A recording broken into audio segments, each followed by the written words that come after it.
Hi guys. Hopefully my microphone's working. We'll test it out through the stream now. Hi guys. Hopefully my microphone's working. Yeah, it is. Okay. Here we go. I haven't live streamed in some time.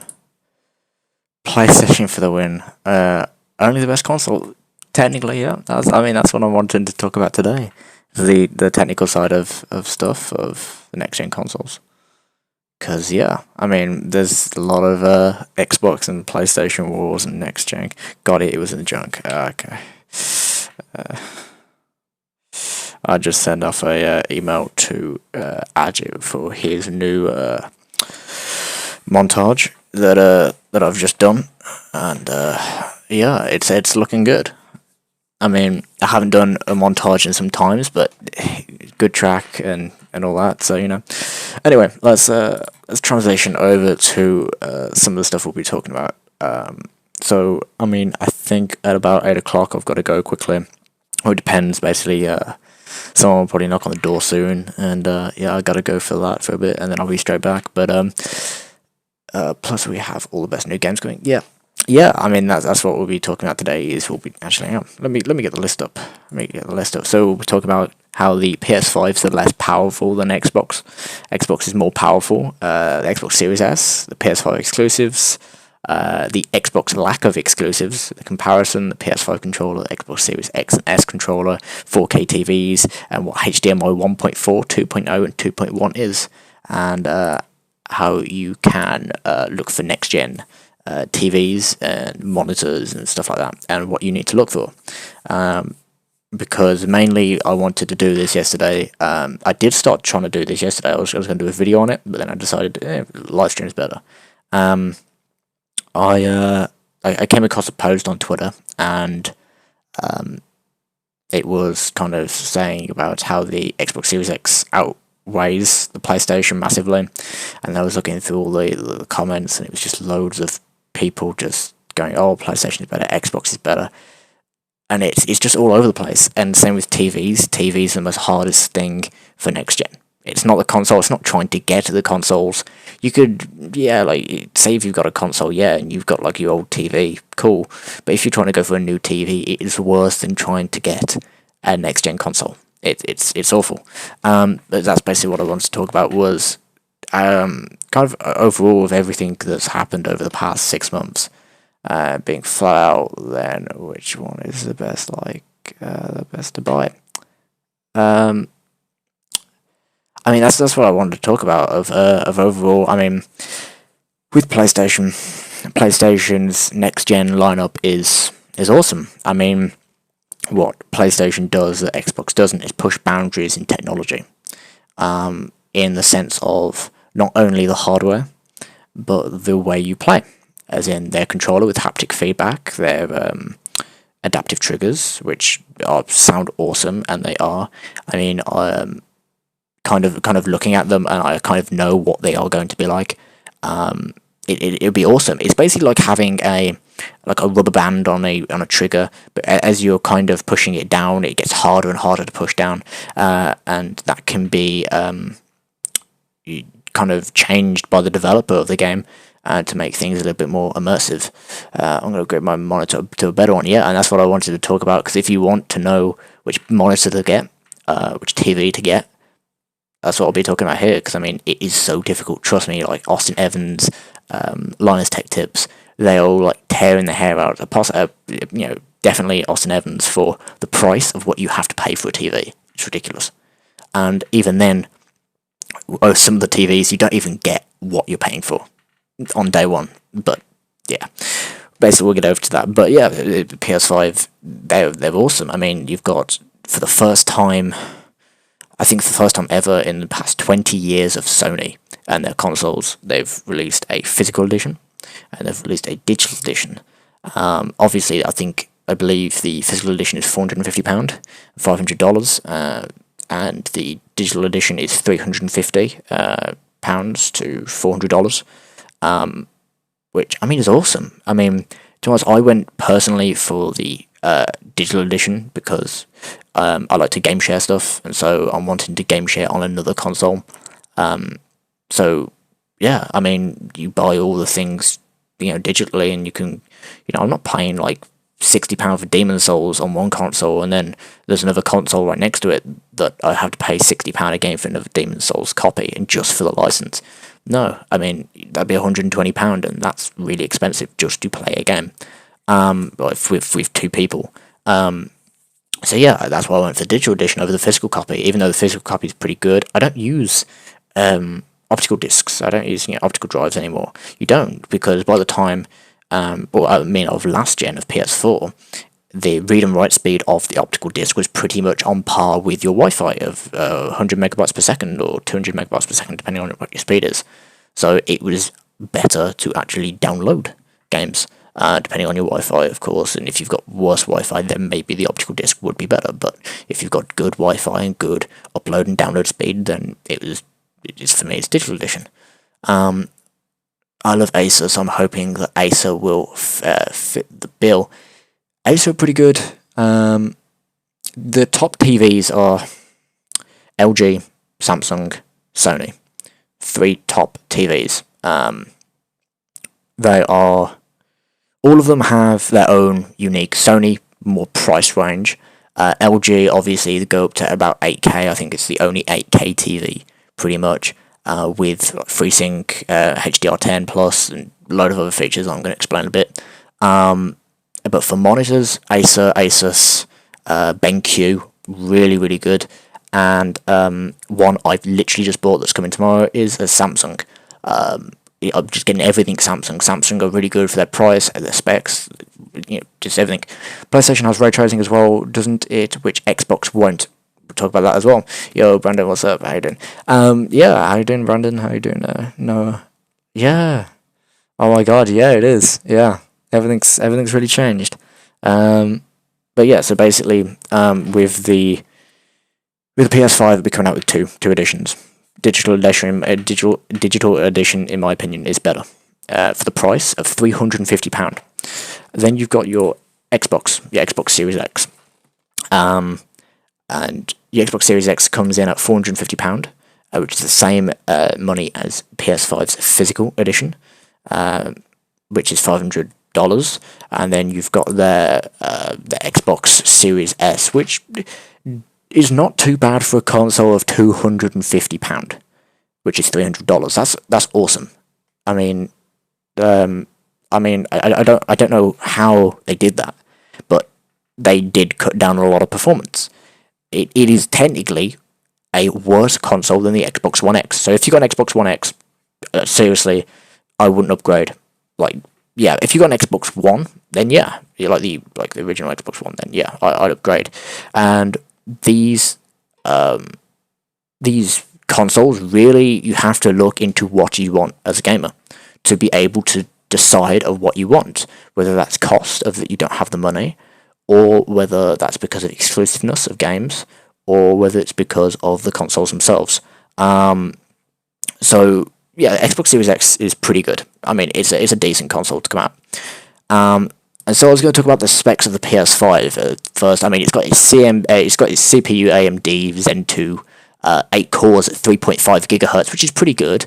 But what PS5 has done this year is they've made their CPU at a variable frequency, meaning that it's not constantly working at 3.5 gigahertz. It's not constantly using that power and creating heat, because obviously PS4 was a really loud console. I mean, the original PS4 was. PS4 Pro, not that bad, but it's still loud. And that was because the clock speed on the CPU was constantly there. It was constantly at full max with its GPU and CPU, creating more heat. So you need either a bigger CPU or you need better cooling, and PS4 did not have that because they created their design first, and they were like, we'll put some slits at the back of it, and that'll fix airflow, which it didn't. So yeah, like they've completely figured that one out. They thought, okay, well, we want an SSD in it, we want an AMD Zen 2 CPU, we want a GPU with 10.28 teraflops and stuff like that, and we want certain, like I think it's 16 gigabytes of GDR6 RAM. And so they kind of came out with all that, and they built the inside of the console first, and obviously you can see because of the design, they put the design second, or more so of second was the airflow. That's why you've got kind of that, and the CPU fan, not a CPU fan, but a fan to cool both left and right side, so it creates a vapor chamber effect, which vapor chamber basically means that all airflow is going through one directional flow. So like Xbox have a vapor chamber, which literally is all the air through the bottom, and then goes all the way to the top and exits out the top. So cold air in, hot air out. And so that's what they tried to do, is try to create a vapor chamber effect, which technically they do because airflow goes in that way and it comes out through the back of the exhaust, which is good. And because they have that variable frequency, they can reduce on power consumption, even though they've got a beefy power supply, and heat. So the CPU fans and the fans don't have to work as hard, which is awesome. So they have fixed that problem, which was definitely a very big problem of last gen. But yeah, I mean, it's got awesome, like 5.5 gigabytes through the I/O, through a USB. You can transfer 5.5 gigabytes of storage, raw storage, and 8 to 9 gigabytes compressed. And that's not even correct in saying now, because there was a new patent that was filed through Sony for a company that basically compresses files even more. I mean, a huge game, I don't know whether you guys have played it, is The Last of Us Remastered on PS4. It takes 2 minutes to launch into a game on a normal hard drive. It now takes 13 seconds, and that's on a conventional PS4 hard drive. And then that coming over to PS5 on an SSD, if you do install it on an SSD, it'd be like instant. It probably actually will be instant, because we've seen games on the Xbox Series X and the PS5 that, like Spider-Man Remastered, back about 3 years ago when they were testing it. It took, I think it was about 13 seconds to load on a PS5, or not, on a PS4, sorry. And on a PS5, I think it was instant. It was like less than a second. It was incredible. I think it was like a quarter of a second or something stupid like that. I can't remember, it was about 2 years ago. It was awesome. But yeah, so basically, you can transfer just gigabytes of data, at least about 10 gigs, which is awesome. I mean, that means no copying and waiting for your files to go over to your PlayStation after downloading them and taking ages. It just downloads and just installs straight away. If it's an SSD, you won't have any of that copying stuff, and you had to wait half the time for it to copy, and it took longer to copy than it did to download, and it was ridiculous. Optical DARs, 4K Ultra HD. A lot of people complained about the PS4's optical disc of it sounding too loud, of the disc moving around, so they put something in the optical disc to make it quieter, so it spins more quietly, which I think was just they kind of put some material to just dull down the sound and to create the sound of the disc spinning. Sony PS5 looking like yeah, 10 teraflops SSD, instant win for PS5. I mean, one thing I am not the happiest about, but I can see why they've done it, is 825 gigabytes of SSD. That you don't even get 825 gigabytes of SSD. That is what you get in the box, yeah. But then you have about 100 gigabytes or I think it's 100 or 150 that is used, because I think it's about 660 gigabytes that is usable by you. And that is with what's it called? The new game that actually really looks really good to test out, Astro Playroom, that's installed on every single PS5, and that you'll still only have 660 gigabytes. I mean, that's literally like pretty much 500 gigabytes. It's half a terabyte. It's half what you'd get on a Series X. But the reason they've done that is because of how quick this SSD can be. It's not a normal conventional NVMe SSD. Even the NVMEs in PCs currently, they're not up to par. They are not as quick as the PS5. Literally only about a week ago was a WD NVMe drive, an NVMe slot, and SSD that went into PCs that was up to par with PlayStation 5, so you can buy storage. And it works out. The only thing is, it works out cheaper in PlayStation 5's kind of what they're doing with their NVMe slot.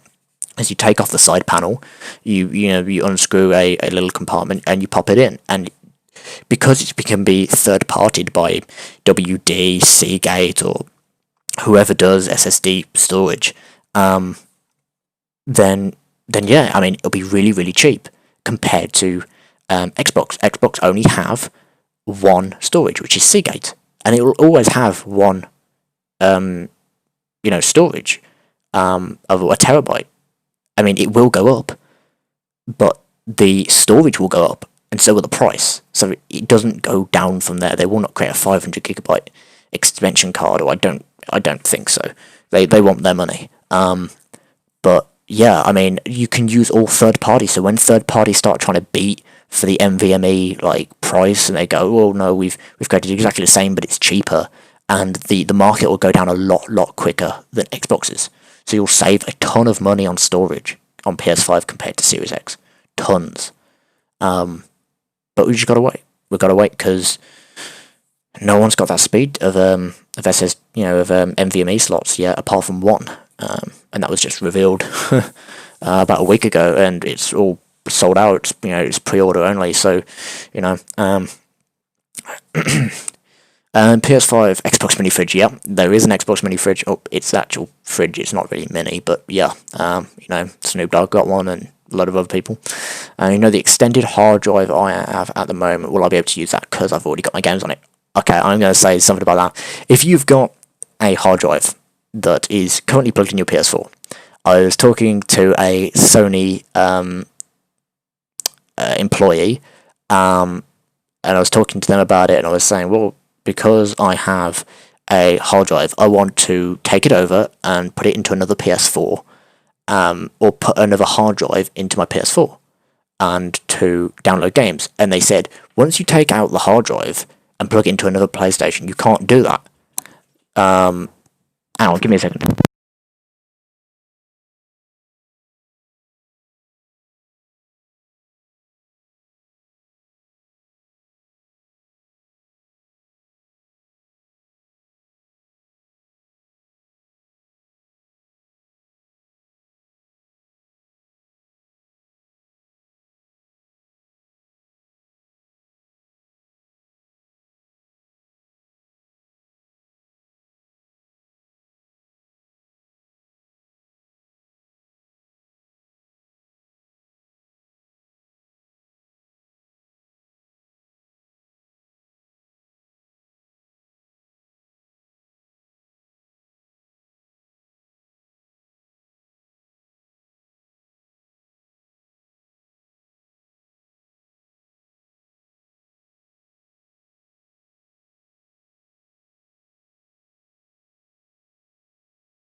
I'm back. Right, just double check the microphones are working. Yeah, they are. Okay. So, what was I saying? Oh yeah, PS4 hard drive being plugged into a PS5. Basically talking to a Sony employee, and he said, no, when you plug a PS4 hard drive into a PS5, it'll wipe it. It'll wipe it clean. Even if you've got all the games, even if you're signing onto the same account, everything, it just fully wipes it. And that's because, I mean, Xbox is pretty good, download a hard drive, download stuff on your hard drive. You can take that hard drive to any other, kind of, if you've got a friend that plays Xbox One, you can take it over, plug it in, sign into your account, play on it. PlayStation, you can't do that. You can't take out your hard drive because all the licenses are on that hard drive. And as soon as you plug it into another IP address hard drive, like PlayStation 4, it'll wipe it. Which isn't the best. So basically, on day one, you plug all your PS4 games from your hard drive into your PS5. It wipes it completely. And so you have to download all your games again. So that won't be the best, but to be honest, it's got a better network LAN port on the back, so it'll download your games pretty quick as long as you've got good Wi-Fi. Sure, no support, tech support.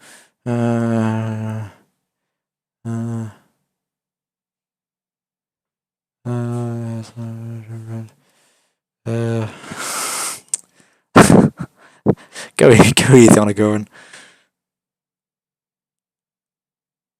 GSD, Brandon, it's Gorvan.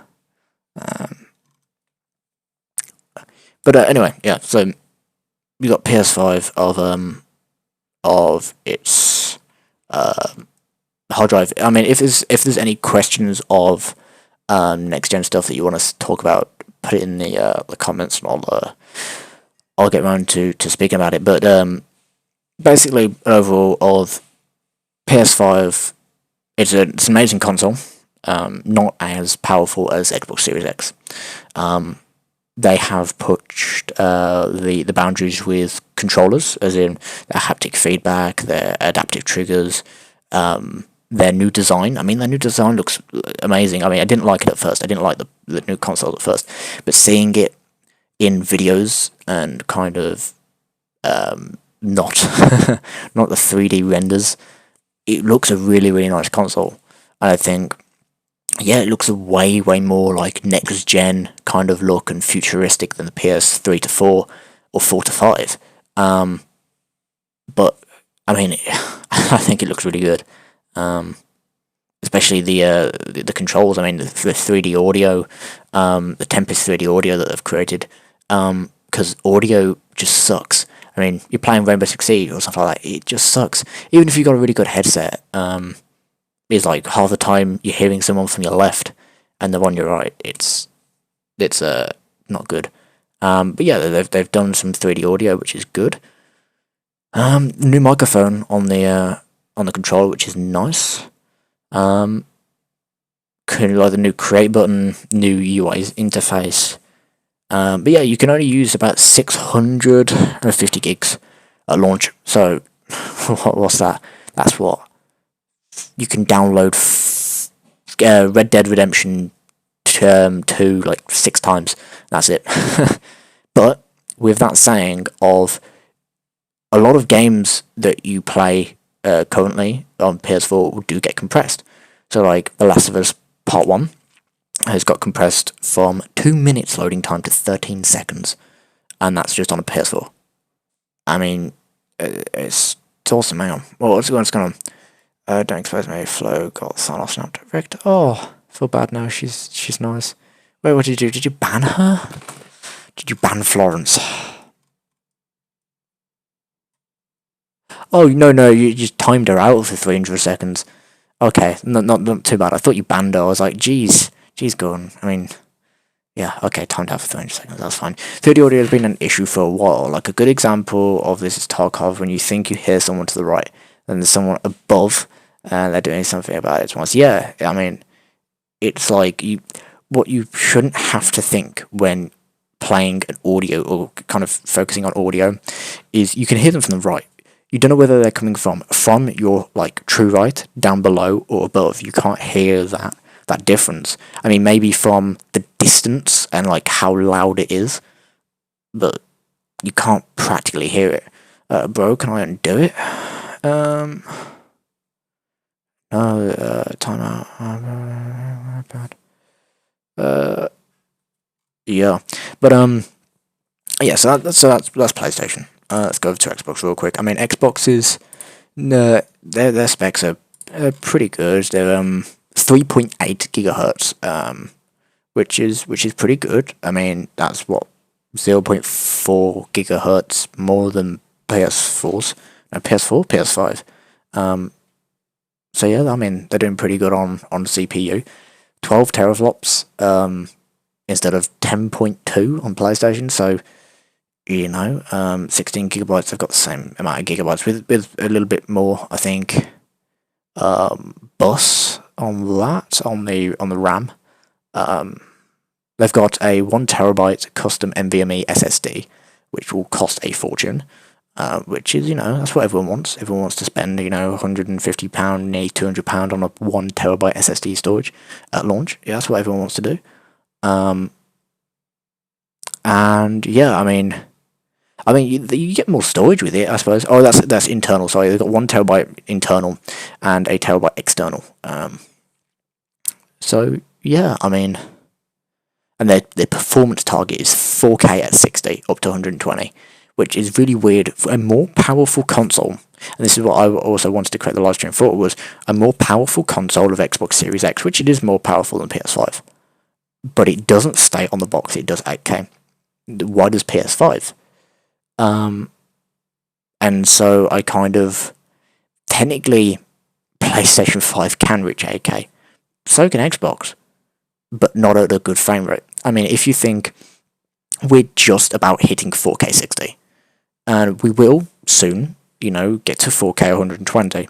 You can, to honest, technically they could do 4K 120 now, but it'd be a lot of limitations and a lot of, kind of cutting back on stuff that's, your close proximity of your character will all be 4K, and the further kind of distance range will be a lot lower texture. I mean, it's like Dirt 5. I mean. Hang on. Should we have let's have a quick look at Dirt 5 real quick, because the gameplay for that, we gotta have some gameplay announcement. It was through Xbox, and it was it was really bad. Xbox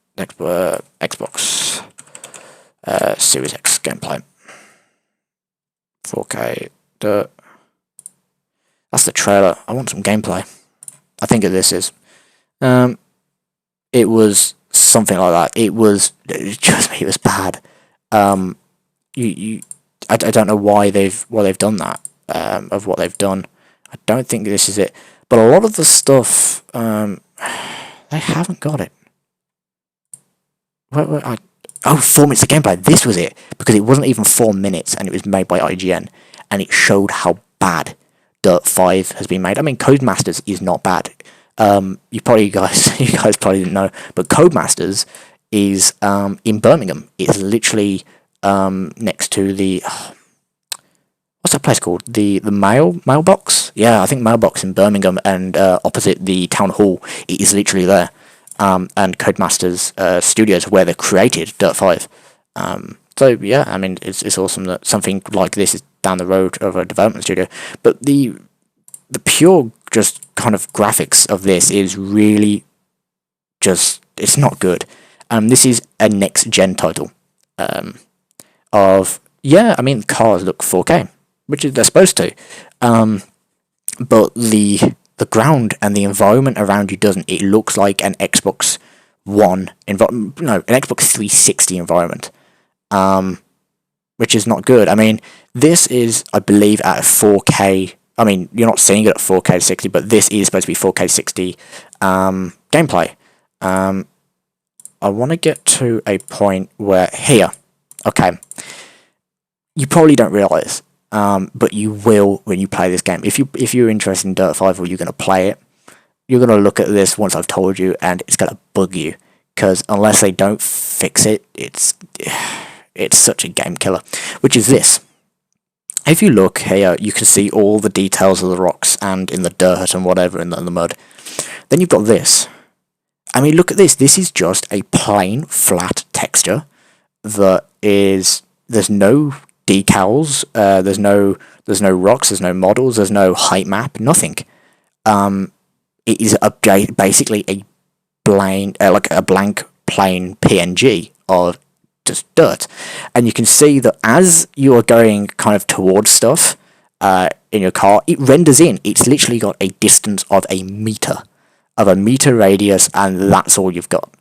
So that's already on an Xbox Series X, and this is next gen. I mean, it's more than likely Codemasters of they're just not creating their games just to what they can do. That it's probably been rushed. I mean, Cyberpunk 2077, but I feel bad about that now.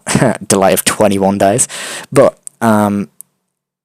just look at this. I mean, you've still got all of this, and you can see as it's rendering it in, like where my mouse is now, you can see all this is just dirt, and as you're going past this, it's loading in all the textures.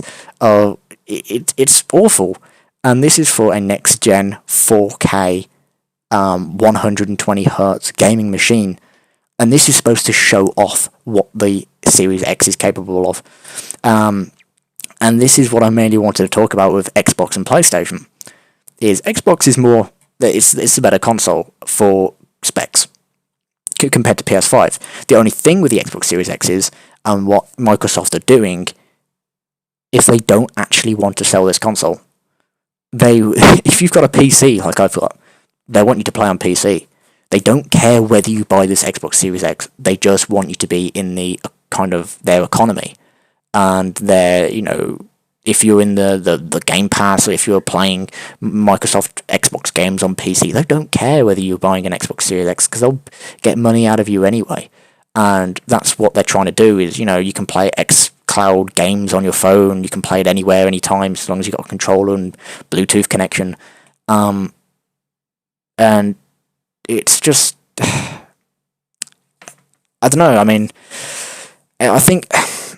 I really wanted an Xbox Series X. I said this some time ago, when they revealed it, and they revealed of what it can do. I love backward compat. I love it. I mean... I still played, I played the other day. I literally played 2 days ago GTA 4. I mean, it still runs at like 720 30p, and runs like awful on Xbox One, which it shouldn't do compared to its predecessor, the 360, and it's just next gen. It should be a lot better, but which they have on the Series X. They've made it a lovely 4K 60 on GTA 4. They've upscaled and they've applied HDR. Now, HDR is high dynamic resolution, which basically means that better colors kind of pop. So instead of this standard kind of coloring, you get it. You got a lot better color. I was going to actually show you of something. Nah, it's okay. Don't. I haven't got it. But yeah. Hang on. What's going on? You're in timeout. Smash Bros. Elite, ban, we hate no, what did I say? Bros. Elite, hi Susanna, how you doing? Oh god, my voice is going already, blimey. I promise not ASMR, oh, blimey. Anyway,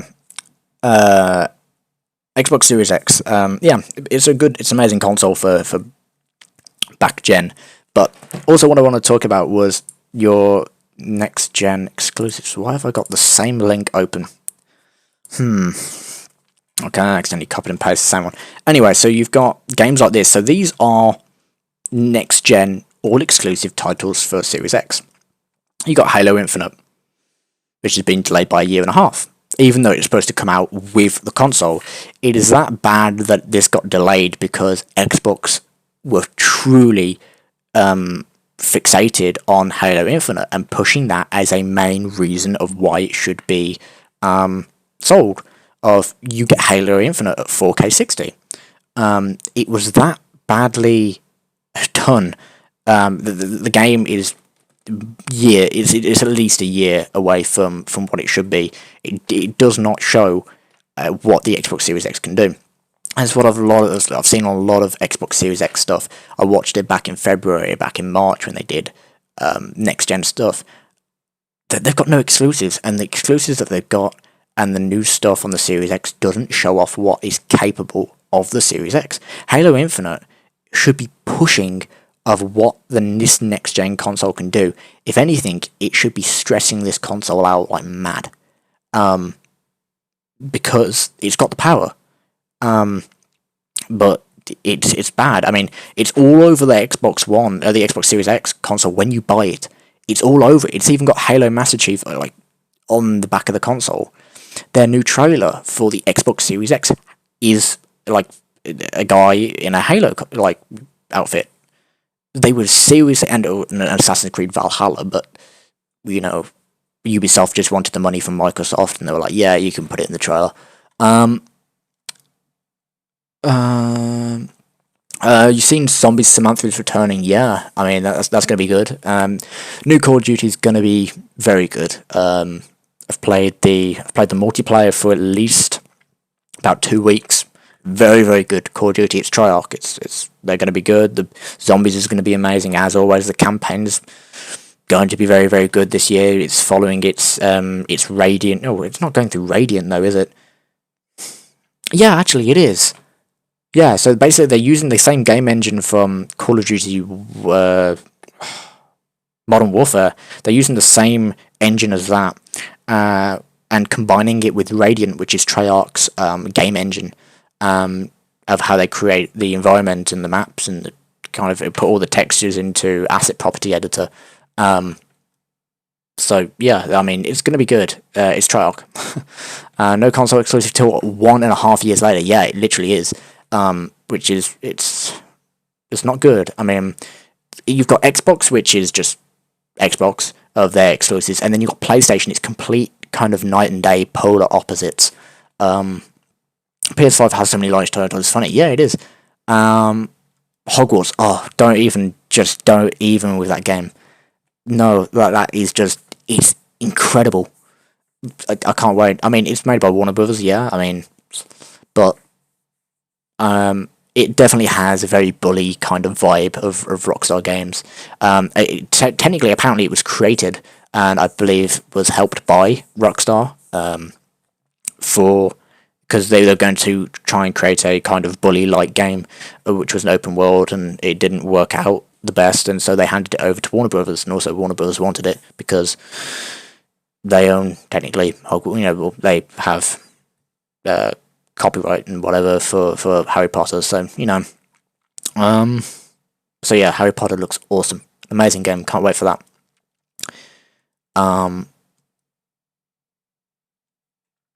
Yeah, I mean, so yeah, you've got Halo Infinite. Fable, I mean, I don't even know what that game is.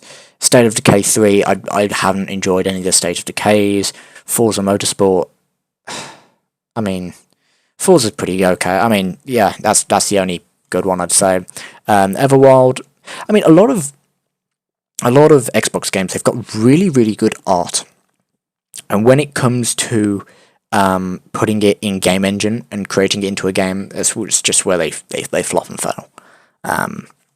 They got good ideas on paper and in art, but executing it into a game, awful. I think there's only been like very, very small amount, which is like Sea of Thieves. Sea of Thieves, amazing game, loved it. Kind of played it for like 3 or 4 weeks solid. And because I do games design and new media at college at the moment, and doing pretty well in it, I suppose. And my teacher, his friend works at Rare, which is Xbox's exclusive studio, which did Sea of Thieves, and he did a lot of the Sea of Thieves work, which is it's awesome. Which that's good. You got a Vode. I mean, I don't even know what that is. As Dusk Falls, that looks pretty good. Stalker 2, yeah. I mean, this is something I really want. What I really want from next gen games, for me in particular, is horror games. I love horror games. Resident Evil 7, Resident Evil's, I mean, there's so many good horror games. and for me to start off with Resident Evil 7 was a mistake, because it kind of, playing other ones went downhill. I mean, because I play a lot of Dead by Daylight, because it's scary, it's kind of horror kind of thing, and, you know. But yeah, that's something I would buy the Series X for, is horror games, but it's not something I'm going to just buy because of that. Hellblade, yeah, I would. Scorn, yeah, I mean, there's just some, it's not much. I think that's it. Doctor Who, Devil May Cry, but those are all other games. So you've got that, which is just kind of Halo games, but the best Xbox One exclusive, which we're going over to Series X, Halo Wars 2. I'm not bothered with Halo. I mean, I'm sorry, but I've never been a Halo guy. I'm Call of Duty, you know, all the way. Sea of Thieves, like I said, Sea of Thieves is actually a really good Xbox game. Forza Motorsport 7, I prefer Gran Turismo, but Forza's good. No, I mean, I like the art style, and I like kind of what it's going for. It's not a game I'm interested in. Gears of War, I'm not a Gears of War fan either. Sunset Overdrive, I mean, it's Insomniac Games. I mean, it's a good game, but it was really kind of overrated. Halo 5, same. Gears, yeah. And Forza Horizon 4, that was a pretty decent one. But it's like, the exclusives... What exclusives? This is a comparison. It's such an amazing... Actually, no, we're going to come back to that once we've done the PlayStation 5 ones. Right, PS5. These are all the confirmed Sony's next-gen exclusives. This is just for PS5. You've got Astro Playroom, which is installed on your PS5 at launch. You just build up the PS5, you can play it. Bugsnax, I mean, yeah, I mean, it's cool. Deathloop by Bethesda, because Xbox have bought Bethesda. I mean, you know, we're not going to see... This is going to be the last Bethesda title we ever see on PlayStation, so... And it does look good, even though it's been delayed. Like everything Bethesda. So yeah, I mean, I do like Deathloop, but you know, I would like to play that soon. Hang on, let's have a look at some of your questions. Good question. What games are everyone getting for next gen? Yeah, Demon's Souls, yes, 100%. Minecraft, yeah. So I mean, actually, let me go through the list real quick. Demon's Souls, I mean, which is literally on the next one. It just looks incredible. There's no two ways about it. I sadly never played the PS3 version.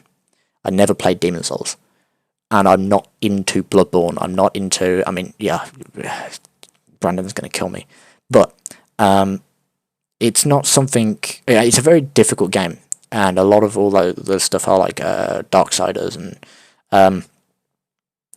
I have always wanted to play them. I've just never got a chance to play them, and Demon's Souls is. I've already, actually no, have I pre-ordered it? No, I've got the money to pre-order it, but I'm going to pre-order my PS5 on day one.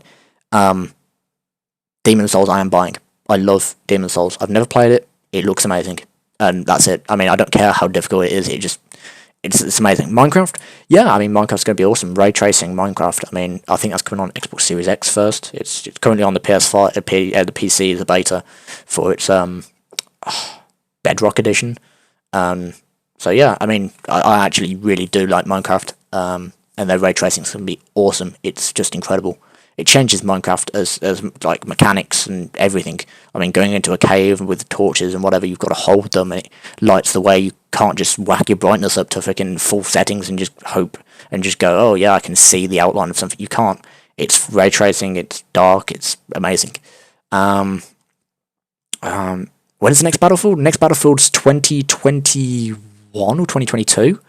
Yeah, 2021. I think it's mid 2021. It's going to be Modern Warfare, apparently according to a leak 20. Yeah, 5. It's decent. Yeah. Fortnite. Yeah, Fortnite's going to be RTX, which should be good, I suppose. I mean, I haven't played Fortnite in ages, and yeah, I mean, I've moved on with other stuff. Excuse me, I'm trying. Thanks. Yeah, I mean, I love Minecraft. I mean, especially of kind of playing it recently. I mean, it's always something I always come back to. You know, Minecraft is Minecraft. I mean, we all started with Minecraft pretty much. It was either that or Roblox. I mean, but for Minecraft to keep going with the updates of like what they're doing and to get more popular after it going into a dip and RTX, it's awesome. Anyway, continue. Destruction All Stars is a really good thing about that. I was going to pre-order it. Glad I didn't, because they've stopped all pre-orders, they've refunded everyone back, and now it's a free game, and they've delayed it till February 2021. So yeah, that's a good one. Ghostwire Tokyo, I like it. I mean, I'm not going to buy it, but I like it. Godfall, same, like it, but I'm not going to buy it. Goodbye Volcano High, no. That didn't look the best. That was one of the games on the live stream. I was like, no. Gran Turismo 7. I mean, awesome Gran Turismo 7. Yeah, I've got to get that. Horizon Forbidden West. I've never played the first Horizon. I really want to. I've never had the chance, and I've never kind of. It's there's always a next game, or there's always a new game to play, and to buy. I've never got back to that, but I think, if I'm correct in saying, it's in the new. Oh, that's also what's good. PS4's hits are their PS4 exclusive games are like about 20 or 30 of them are going to be at launch. I think it's 24. 24 games are going to be at launch. So when you get your PS5, if you don't own them, you still get 24 PS4 games. They're incredible, like Last of Us Remastered, God of War 3, I think, and the remastered one. So yeah, I mean, and they're all being redone, as in they've all been compressed, really, really good. And I mean, it's amazing. They have compressed a what? Oh god, it's about 5 or 6 year old game. Probably no before that. I mean, technically they've remastered it, and the remaster came out at the beginning of PS4, so that's 6 years ago, because it's a 7-year generation title, like a generation console. So 6 years ago. And they've compressed it down from a 2-minute loading time to 13 seconds. That's incredible. Ghost of Tsushima, I haven't played that one as well, and I really wanted to. They were so close together, The Last of Us Part 2 and Ghost of Tsushima. And The Last of Us Part 1, I mean, I loved it, so I had to play the second one. And the second one, I went through that game, and it's a huge game. You cannot complete it first time. And I literally kind of got about 80% of all the stuff in the game, like first run through. That's why I kind of went to the second one, was nearly done, was finishing its last challenge, like last trophy, and then I left it for about a week or two, and then they released the new trophies, so I can't get platinum now unless I want to play the whole Last of Us Part 2 again and not get killed. It's great band, and yeah, I mean, Ghost of Tsushima looks awesome. I really wanted to play it, but I'm just gonna have to buy it on PS5. And also the co-op mode looks awesome. Bye, Florence. Right, so Oddworld looks good. The graphics looks good, even though it's a kind of 3D kind of side scrolling kind of game.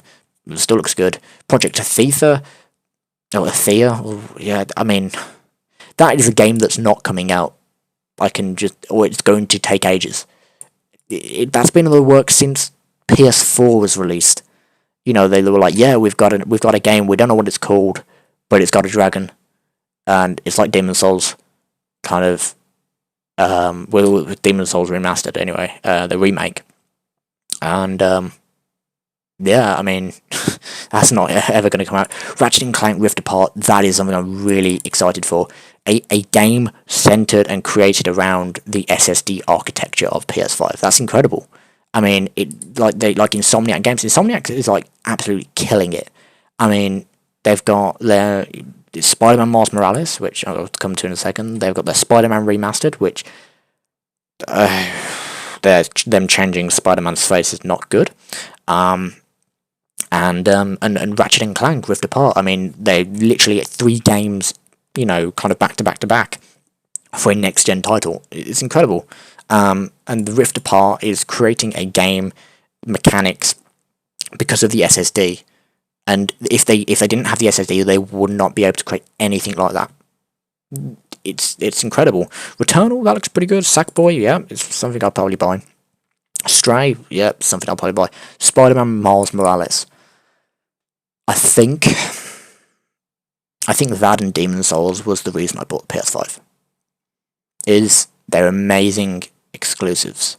even before they said they were doing remastered Spider-Man, and when looked at the trailer of the remastered one, and it just looks like they've deep faked some guy's face on Spider-Man.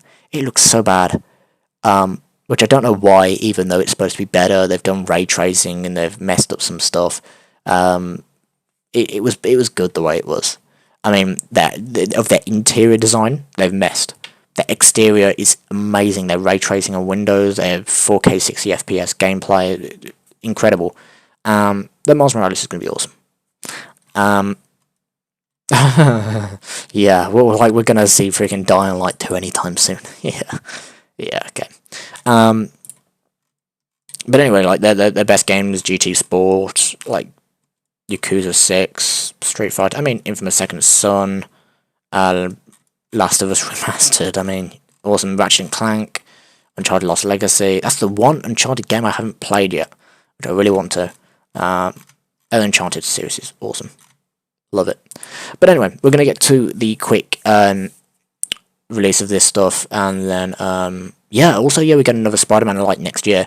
I do believe they will not release it for next year, even though like for 2021, I don't think they will. They will tease about it late 2021, I'd say Christmas time, and I think it will be a April 2022 release. And the only reason I'm saying that is looking at interviews with Insomniac Games regarding Miles Morales. It didn't like what they were saying about the motion capturing because of COVID.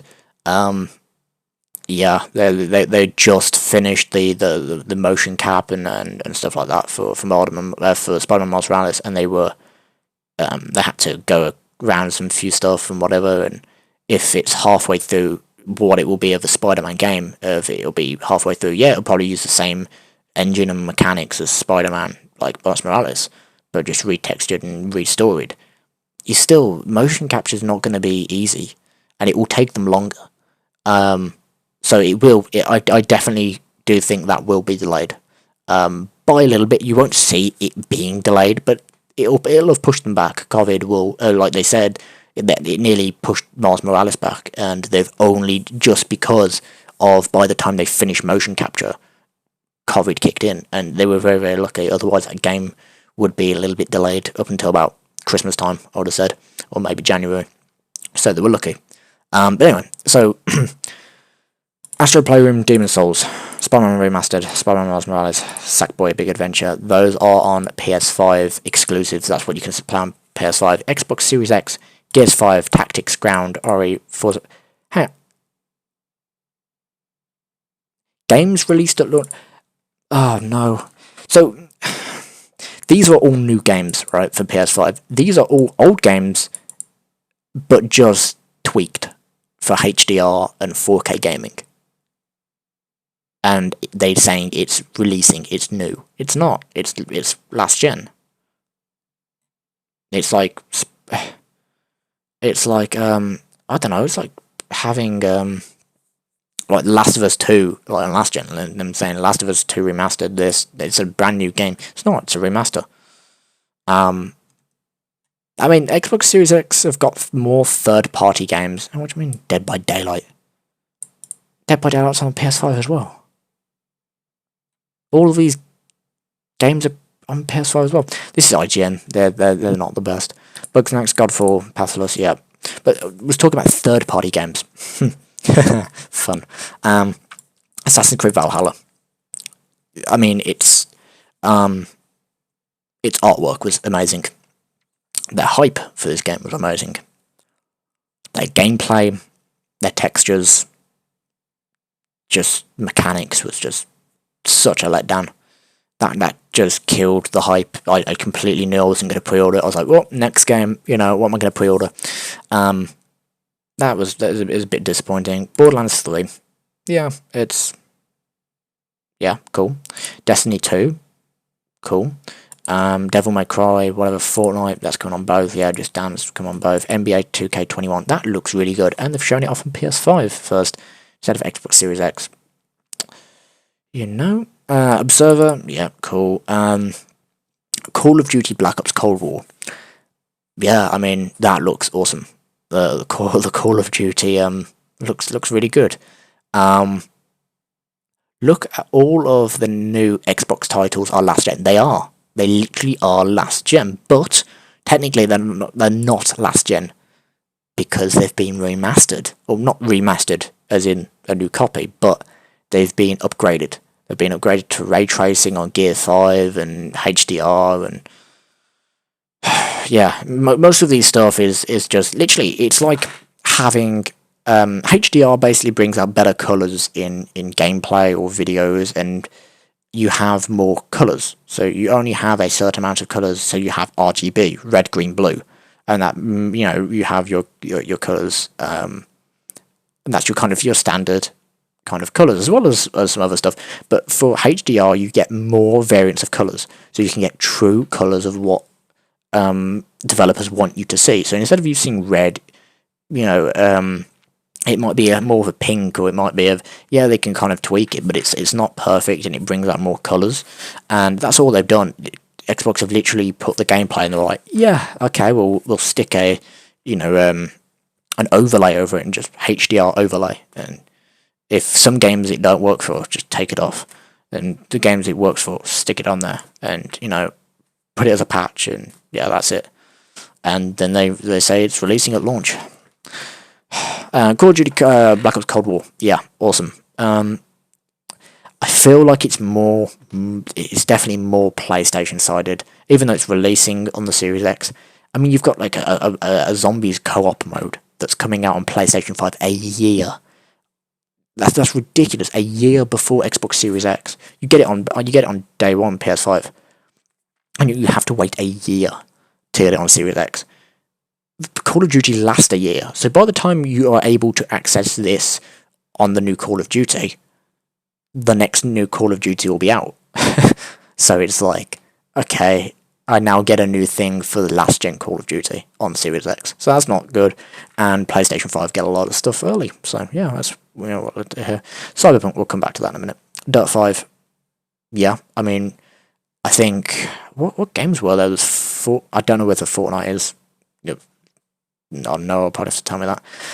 Call of Duty Cold War, Black Ops Cold War, Dirt 5, and Rainbow Six Siege, that was it, is all 120 hertz, which I'll go through what 120 frames per second and what 120 hertz means in a bit, but basically they're really good. Like Dirt 5 looks good on Series X. They've fixed some stuff, but it did look bad about a month ago. For Honor, yeah, that's already been released. So it says Borderlands 3, they're just redoing them for a free upgrade. Maneater, Mortal Kombat 11, yeah, Planet Coaster, cool. Watch Dogs Legion, Watch Dogs died for me. Watch Dogs 2, played Watch Dogs 2, and 1 was good, second one was meh, and third one, yeah. Leaves a lot to be decided. It's going to run ray tracing 120 FPS to try and get more console players into competitive actors. Yeah, so they'll probably do their 4K 60 ray tracing. Ray tracing at 120 FPS won't be possible. It might even run at 4K 30 ray tracing. Probably 4K 30 ray tracing, your 4K 60 for normal, and your 1440p or 1080p 120 FPS. As well, so they'll have different aspect ratios and resolutions for different frame rates. Ranked higher for The Witcher and God of War. Yeah, their aims is to have it. Yeah, expanding lobby sizes. I mean, there was something else that was like, oh, that was it. That was what was revealed before this. It's not a big game, but you've probably played it. No Man's Sky. It's a really good game. I really like it. I played it non-stop for like 4 or 5 weeks, like I did with Sea of Thieves, and then I haven't touched it since for a bit. I still want to go back on it, but they've done a 4K 60 update, so it runs at 4K 60, which is nice. They've done 3D audio, they've done adaptive and haptic triggers, with their help of the SSD, it speeds up loading times, it looks smooth, and it looks nice. So they can compete against PC players. Yeah, PC players will just hack. Yeah, what's the point? Yeah, they do. That's the downside to crossplay. It's such a big like downsider, and it's sad because I mean a lot of games, like when Call of Duty Modern Warfare was the first, I believe, cross-play Call of Duty. I remember Doctor Disrespect being on PC and some other PS4 like gamers, and PS4 was on par with PC with its, not with its probably graphics, but with its kind of with its speed, and like PC players struggled with PS4 players, and they were like, that shouldn't be. Console players have always been rubbish, and consoles always had the downside. Xbox One definitely did. PS4 to PC it was really, it was fun to see. It was good, but with the PC, it's just, yeah, people hack. It's not the best. But anyway, we'll get over to some other stuff. Oh, that was yeah, something else we can actually talk about. So let's have a look. So we've done through PS5, Xbox X, Xbox Series S. Okay, so what I'm gonna talk about now, real quick, is the consoles. Why you should get them, and whether, if you're in the situation like I'm in, it's difficult. It's difficult to get a new console that you really like. If you're all for backward compatibility games, Xbox Series X. I mean, PS5, yeah, it does have all its PS4 backward compat games, which is awesome. That is incredible. I mean, when they said that, I was like, yeah, about like a handful of best games are going to work on PS5. That's it. No, all of them. All of them apart from like 5 games don't work on the PS5, and they're being patched. They're being patched to work. The developers are getting on that, and they're going to get it working on PS5. And yeah, so, and it's literally, it's games you've never heard of. So it's not even a problem. But yeah, if you're wanting backward compatibility games from your Xbox original 360, Xbox One games, and you miss the old backward compatibility games and want to play it, Xbox Series is definitely the way to go. I mean, whether you go for the Series X or the Series S is considerably different. You know, it's difficult. I mean, you can still, if you've got a 1080p. So let's go over to TVs real quick, because a lot of people play on monitors, I suppose. But I mean, I play on a TV constantly now. I don't play on monitors. But a TV, you have your normal TV at home, and that'll probably be 1080p. I hope it is 1080p. I hope it's not 720 or 480. Please don't be 480. But you'll have your 1080p, and your 1080p is what your consoles currently run at. So your Xbox One and whatever runs at 1080p. So your Xbox Series S has ray tracing. I watched PS4, looking amazing on PS4, like Resident Evil 2. Yeah. Yeah. I mean, that looks pretty good as well, Resident Evil 2. I've yet to play that remastered. But the Xbox Series S, its main design is a 1440p console. And 1440p is also known as 2K. It's between 1080p and 4K. So that basically means that your if you've got a 1080p TV and this runs at 1440p, you cannot actually see 1440p. Its output will be 1080. So it will be basically like you playing on your normal Xbox One. The only difference will be it's got ray tracing capabilities. Now, you don't need a fancy TV to enjoy ray tracing. Ray tracing is basically, instead of having fixtured lights around your environment or your scene, and you have a light, and then you kind of do a kind of what it would look like for it to bounce off a material. You do that, and that's what graphics cards and consoles have done before. With ray tracing, it basically gets that where the source, the angle, the intensity, and everything about the light source, and it bounces it. So technically, if you're like looking at a mirror, you will clearly see that it's a mirror. It's not like a trick of where they have like on the Last of Us Part 2, when you look in a mirror, it's a camera, and the camera is projecting onto a plane. So that's basically it. it's not ray tracing. Whereas you will have a light and it will bounce off the light and it will project that what it will really look like. And ray tracing is the closest we've got to natural light and natural reflection. So you don't need a 4K or 1440p monitor or TV to enjoy ray tracing. Ray tracing for PS5, Series X and Series S, yeah, or even an RTX 33,000 series, you don't need it. You can still see ray tracing. But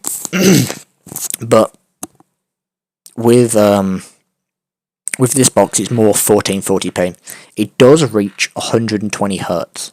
120 frames per second is basically your TVs, your conventional TVs, see 60.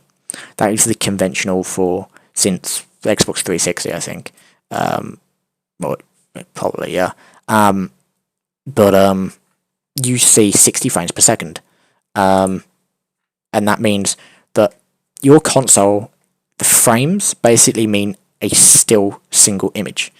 So in a split second, which is 60 frames per second, so in a second you see 60 images flash upon your screen. And the less frames you have, the less smooth it is. So say if you have 20 frames and the guy's running from like over here to over here, in 20 frames it will look very still and not smooth. You get up to 60 frames, you kind of get that kind of look of it's quite smooth, and you get 120 frames, which is double 60 of what you see, and it will look really smooth. It will look, you'll see more stuff, and technically with 120 frames per second it reduces eye strain, which when you're playing games for a long time it's good for. It's good for competitive games because you can see players before you see, like, they see you, as well as your response time as well on TVs and whatever, which we'll get into in a bit. But basically 120 frames per second is good. It's really noticeable once you kind of put it on your TV, if it can cope with it.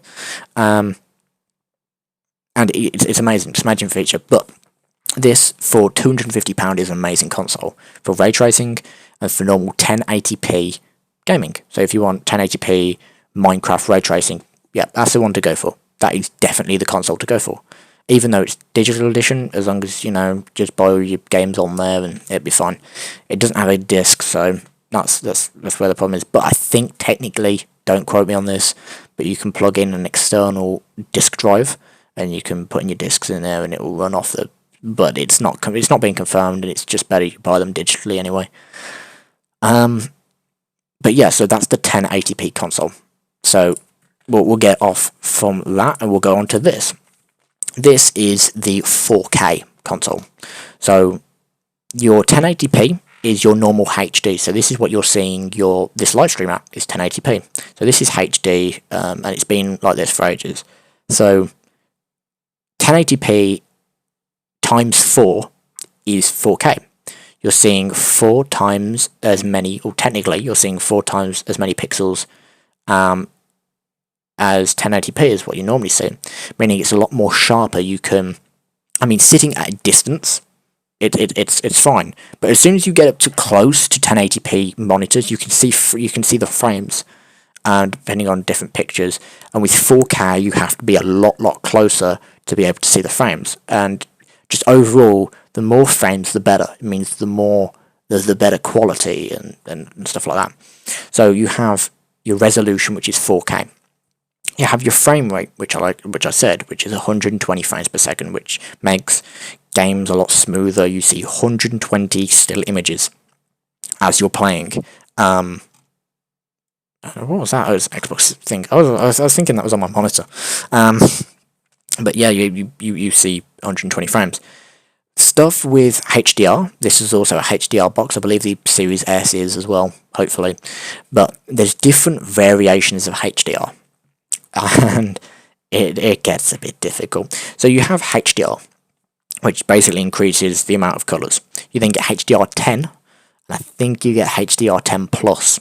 HDR10 has, I think 10 million or billion, can't remember which one it is, colours to it than HDR normal does. So basically, if you're looking for any TV, is HDR10.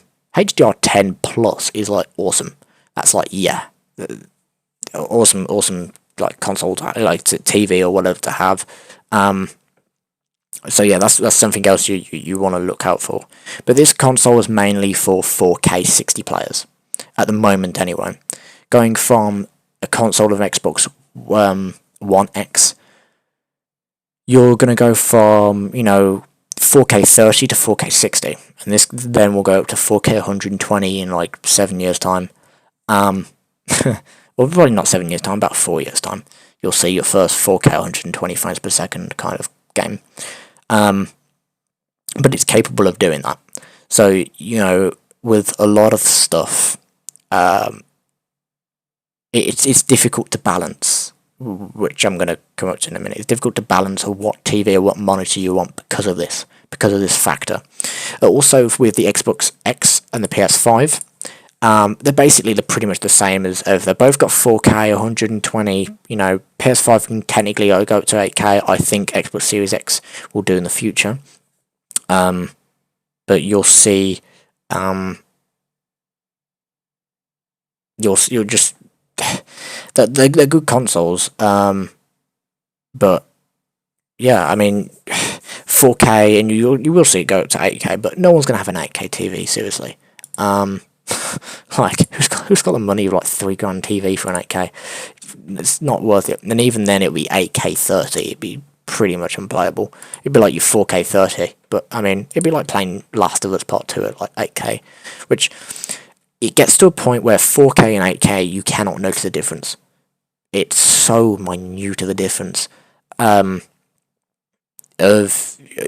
you're really looking at it, you can't see the difference up until you really get pretty much up close to it, or you compare 4K and 8K next to each other.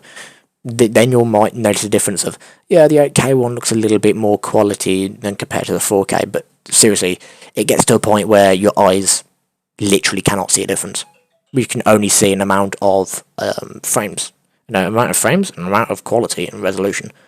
So yeah, we can get rid of that. I think we also don't want to get... Oh, Cyberpunk as well, being delayed to 20... That looks... It's an amazing game. It's been delayed to yes, it just sucks. But anyway, so you've got these. Same with the digital edition, the PS5, yeah, all that stuff. Obviously, we'll come over to controller real quick of the DualSense, with the haptic feedback, the adaptive triggers. This is what makes PlayStation unique, or what makes PlayStation. They have made a really good controller, the DualShock 4, which was on the PS4, into a masterpiece of a controller for the PS5, with stuff that a lot of people have asked for, of better thumb grips, which they've done, a microphone, better and bigger touchscreen, and it's more refined. It looks more premium. The buttons are more kind of a lot better with adaptive triggers and haptic feedback and all that stuff, and the new create button and whatever. I think they've done well, and they're 3.5 jack as normal, and they're better battery, and yeah, it's a good controller. What I wanted to also talk about, comparison, we've done, was 4K TVs and HDMIs. But basically, I'm gonna ask now. Does anyone have any questions you want me to answer about next gen stuff? Next gen consoles, to be specific. Because yeah, will PS4 control fix fit these new controllers? Because I have quick revive ones. No, they won't. Which does suck. I am 99% sure that they won't fit. I did look at a video of someone unboxing the PS5 DualSense, and the thumbsticks are exactly the same positioning as the PS4 ones, and they're pretty much exactly the same. But they won't allow you to do that, because they'll be, they want to make money. So they want to make, get third party companies to make money, and also because of the grips on the new PlayStation 5 controllers, then yeah, they won't work. I'm guaranteed they won't work, but you can try them at least. Some might not. Depends if you split the plastic a bit. You know what I mean? You can always use a pair of scissors, and please don't. Wow, I haven't taught this long in ages. It's been nice to talk about all this tech and stuff like that, and all the stuff that we've got coming up literally very, very, very soon. It's ridiculous. Hang on, how many days have we got? How many days? Should we have a look? We have got 22. No, is that right? Yeah, we've got 22 days left before the PS5 comes out. And I believe we've got about 17 days up until the Series X and the Series S. So we are literally very, very close to next-gen stuff. It's incredible. Will they drop some new ones? Yeah, they will. I mean, there's already, I believe, yeah, they're on Amazon actually. There is new PS5 thumbsticks that you can buy. Not looking very good, but that's because it's a new console and it will take them time to do. Oh, also, actually, something I also wanted to talk about was PlayStation. Because that looks really good. PlayStation 5. No. I please, just say that's just the website. Okay, I can, yeah, the website's down basically, but yeah. Oh, okay. We'll go back to that in a second, but will they drop new ones? Yeah, they'll drop new ones. Yeah. Can you go through some 4K, some HDR 4K monitors? Of course I will. Yeah, and different monitors and pricing and that. Yes, I definitely will. Oh, right. So, as the pre-orders have sold out, when will the next one drop? Christmas? Yes. They will have consoles on the day. You typed in PlayStation. Yeah. Yeah. It sounds weird. PlayStation instead of PlayStation. PlayStation, I'm going to really quickly talk to you about this, which is PlayStation is a new website that's a third-party manufacturer that creates the removable sides for the PS5 for both physical and digital edition. They have like the black mat, so you can literally, when you get your PS5, you can just take the sides off, buy these, which I think are if I remember correctly, I saw them come out first thing on the when I was like on the bus going to college or coming back from college, and I said straight away as I was opening up the link of third party stuff, I was like £30, and it was 32, so I was literally £2 off. But that is what you want to pay for. It's technically a piece of plastic, but third party people could spend like they could price it at £50 and people would still pay for it, but they're paying like £30, which is still pretty good for a like matte black kind of new console exterior. It's amazing. So you got your matte black, you got your metallic ones, and a lot of people, like for their white ones anyway, a lot of people are happy about the PS5 being white, as in they can just take off the sides, and technically it's a blank canvas. It's like a piece of paper, and you can just paint, spray, whatever you want. So a lot of custom plates will be made, but for these, they're just kind of next gen. Let's type in like images. Let's see. Yeah, here we go. Faceplate. So you've got red, blue, the chrome, the metallic kind of thing. That looks awesome. The black, I'm not a fan on that. I mean, I don't know. I don't know how I feel about that. But yeah, they look absolutely amazing. Like everyone was like, oh, just imagine the PS5 in black. That's it. But that's limited edition, like matte black. So you're not going to be able to get those at the moment. To be honest, you're probably not even going to be able to get a PS5 unless you're really, really, really lucky. But anyway, so that's PlayStation. So that's an amazing thing. PS5 will sell like hotcakes for Christmas. Yeah, I mean, talking about PS5s, like you said, we'll get one for Christmas. They are selling them on day one, November 19th for UK. Which is, they will only sell trust me, a very, very small amount. You probably will not be able to get one. You have to go in store to buy them on day one. They will have, I believe they will have some pre-orders for Christmas. But not many.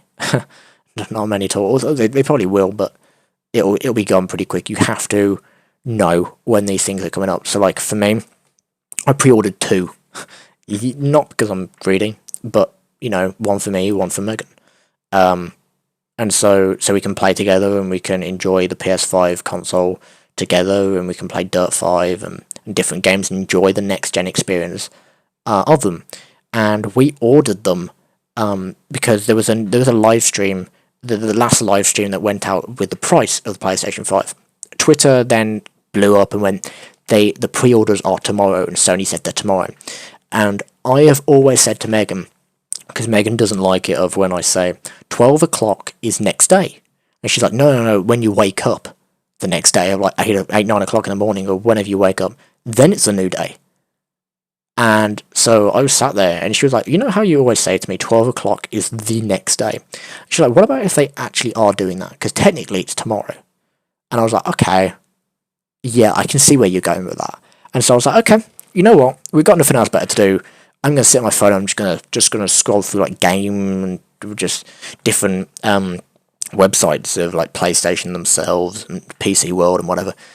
And I got into Games website, and in the most smallest writing ever was this kind of link. Clicked on the link, and there was a page that wasn't loaded yet. And I was certain, I was like, no, this is the page for PS5 pre-orders for game. I was like, they will put it up extremely soon. If they put a link there that's not been there yesterday when I checked, this is new, they're going to put it up like in the next like couple of minutes. So I refreshed it about 5 times.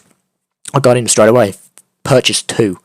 Like, the first one I purchased, I was the first person at game to pre-order a PS5 digital edition with a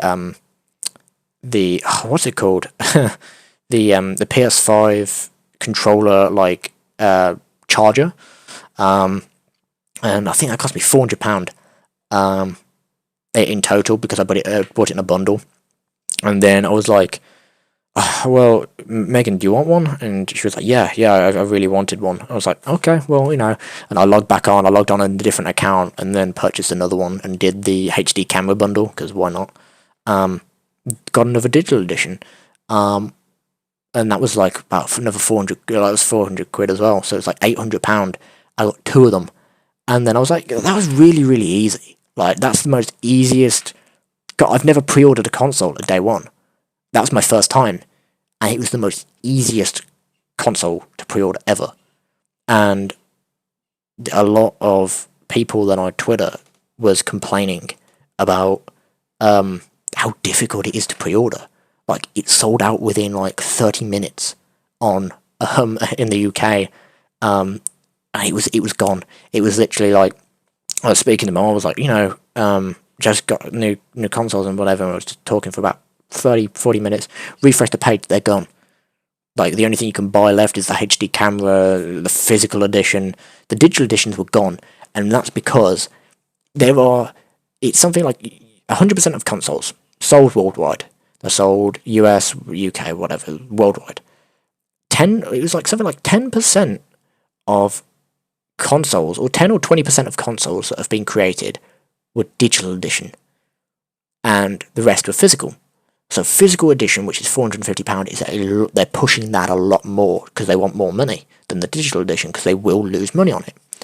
And to nab 2 of them, day one, first editions, is incredible. They're really incredibly rare.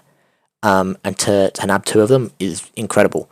And yeah, scrolling through Twitter, like they were sold out, and then the week after that, there was like loads of YouTube videos everywhere of people camping outside of like Target in the US and Game in the UK, and coronavirus happening. They got masks on, and it's like it was worse. It was worse pre-order than PS4. They had less consoles, and it I don't know. It's literally you'll be extremely lucky to get one. I don't know how I did it. It was just Megan saying at that time, check. They say tomorrow, which I got it 11:30 because Game decided to put it up early, and because a lot of backlash happened with that, and yeah, it's not good. Yeah, Brandon, you can customize. Yeah, you can customize them. Setting, greeting, bad boy. What day can you buy them? We'll find. I'll probably look soon. Well, you can. I think you can put in pre-orders for the next batch for Christmas on the day of PS5 of it being released at 19th. My mum's got to get 3 2-disc, 1 digital. Yeah, I mean the disc one was pretty good, but it's like £100 for a disc edition. That's literally the only change is the faceplate and the disc, and that's £100. It's like, whoa, I don't play disc. Go for a digital. And I was like, yeah, they will sell a lot more digital than disc because they'll make more profit off the digital. Because obviously, for disc, a lot of the money it's split between 3 people: the company of where the game's running, Xbox or PlayStation, the people that create the game, the developers, and the company, and the company selling the game, so like GameStop, game, whatever. And then you've got your 4th one, which is your disc and your disc case. So by the time you split that up, like PlayStation gets like 20%, and the game shop gets 10%, and the game company is left with the 70% that they've got. Pretty much. Probably not to those figures, but that's pretty much what it is. With digital edition, you buy it off PlayStation Store, and PlayStation get a lot higher percentage of income off digital edition than they would for physical copies. So that's why they started pushing digital, because they were like, yeah, we earn like a fortune off it now. We don't have to pay, third, kind of game shops and whatever for stuff like that. We don't have to split it up, and they get more money and we get paid more. And yeah, that's put like game literally nearly going bankrupt, which I was talking to a game employee, that's where I bought it from, and I had a lot of problems with PS5 pre-orders of not showing up on my account and whatever. That was horrendous. But that's because of how many people tried to pre-order it and how the website blew up. And because it was PS5, then a week later Xbox Series X, then like a day or two after that RTX, and that week space, the website, like Google died, like the internet crashed so many times and it broke just because of that. So yeah, I mean, what time is it? 9 o'clock. Okay. What day can you buy them? Not too sure. Yeah, 3 disc, 2 1 digital. Digital editions are really difficult to get. She's gonna try Argos in release days. Yeah, Argos and Smith's store. They are getting quite a bit because no one went to them. Literally, I went to Game. I pre-ordered. You got PC Coys as well, but they sold out like next to pretty quick. Then checked Argos. They went, and I checked Smith's Superstore. I had tons in. Like, it literally lasted, like, everywhere else was, like, sold out in the UK. And then I went over to Smith's store, and they've still got, like, controllers, they've still got, like, physical edition, not digital. They're all sold out because there was, like, 3 that they were selling. But they had plenty of physical, and they were, like, it took at least another 15 minutes for it to all sell out from Smith's. So, Smith's might be a better, way to go, even though I don't like them as a company. I've never bought off them. But, I mean, no one thinks of places like that to go first, so might be better to go there. Because a lot of people might think of Argos a lot of people buy off Argos, not so much Smiths. Smiths is like Lego and not really your PS5 console, Surely knowing their demand for Christmas, they'll be pumping out so many of them because of the demand. Yeah, they will. They'll try to. PlayStation won't be able to create a lot of consoles anyway for Christmas. They have said they will be having problems creating as much as they're creating because of the demand is so high. They just can't. The pre-orders, literally in 12 hours, they sold more PS5 pre-order consoles in 12 hours than they did for the PS4 12 weeks. That's incredible. Like, they're doing so well to sell a console that they're selling, and with COVID and everything and not producing as many, this is why the demand is. Xbox haven't done that well this year. Like last generation, and but everyone wants a PS5, and there's not many of them. So yeah. I only want a disc because it's in the long run it'll be cheaper and backwards compat. I only want disc because in the long run it'll be cheaper. Yeah, technically, yeah, it will be cheaper. Like for me, I bought pre-ordered Cyberpunk about a week ago, just before it got delayed. It's nice.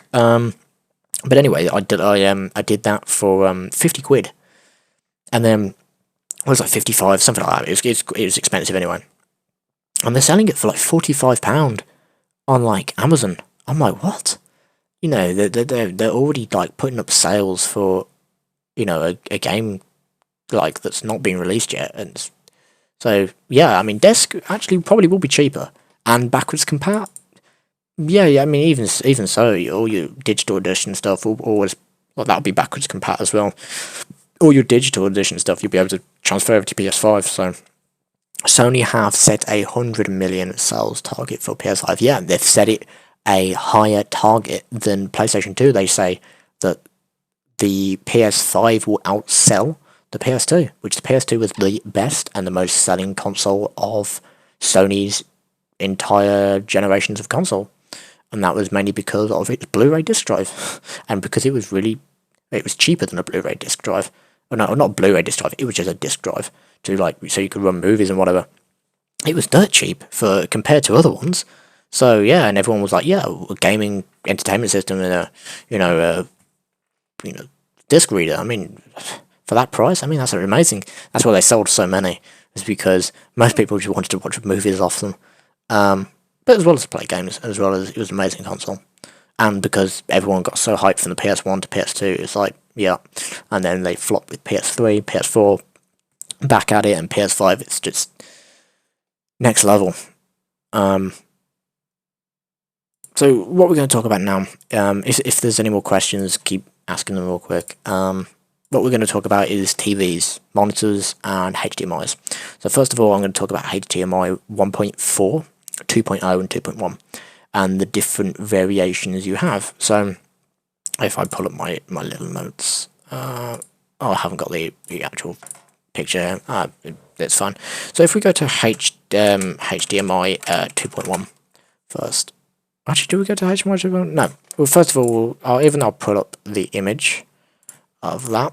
I'll open up that. So your normal TVs that you've got currently, which are 1080p, they support HDMI 1.4, and it's pretty difficult to get around in your head of the HDMI versions at first, and once you understand them, you'll like know them like the back of your hand, and you'll know what you're looking for in a monitor or TV.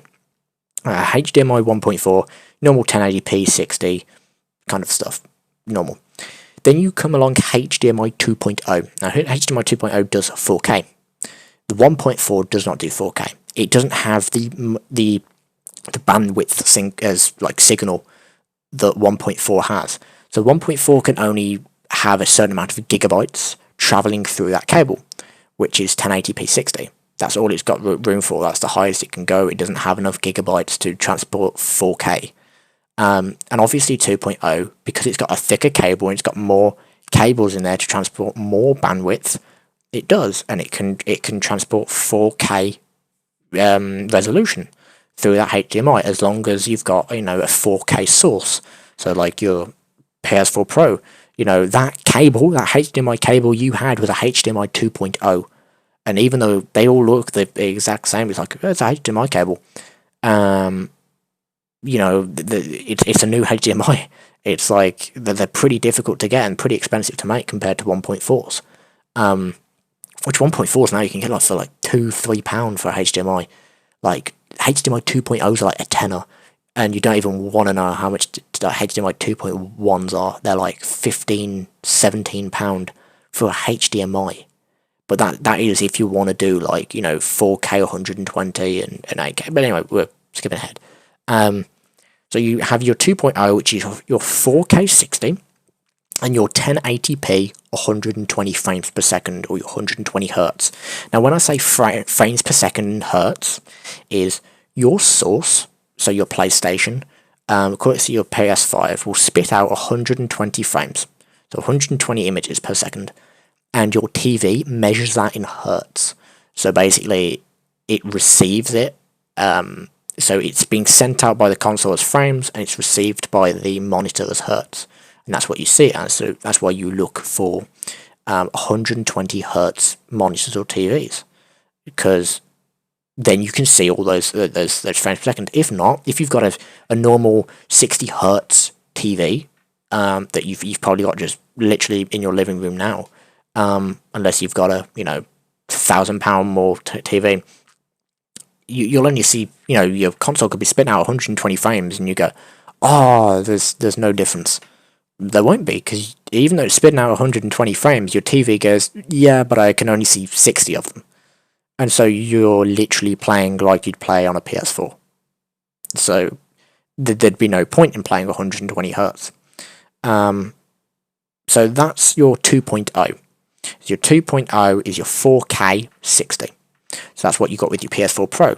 You could play 4K 60 or 4K 30 games, because that's the highest the console could go to, which I believe, if I type in HDMI 2.0 cables, I believe it was 4K 60.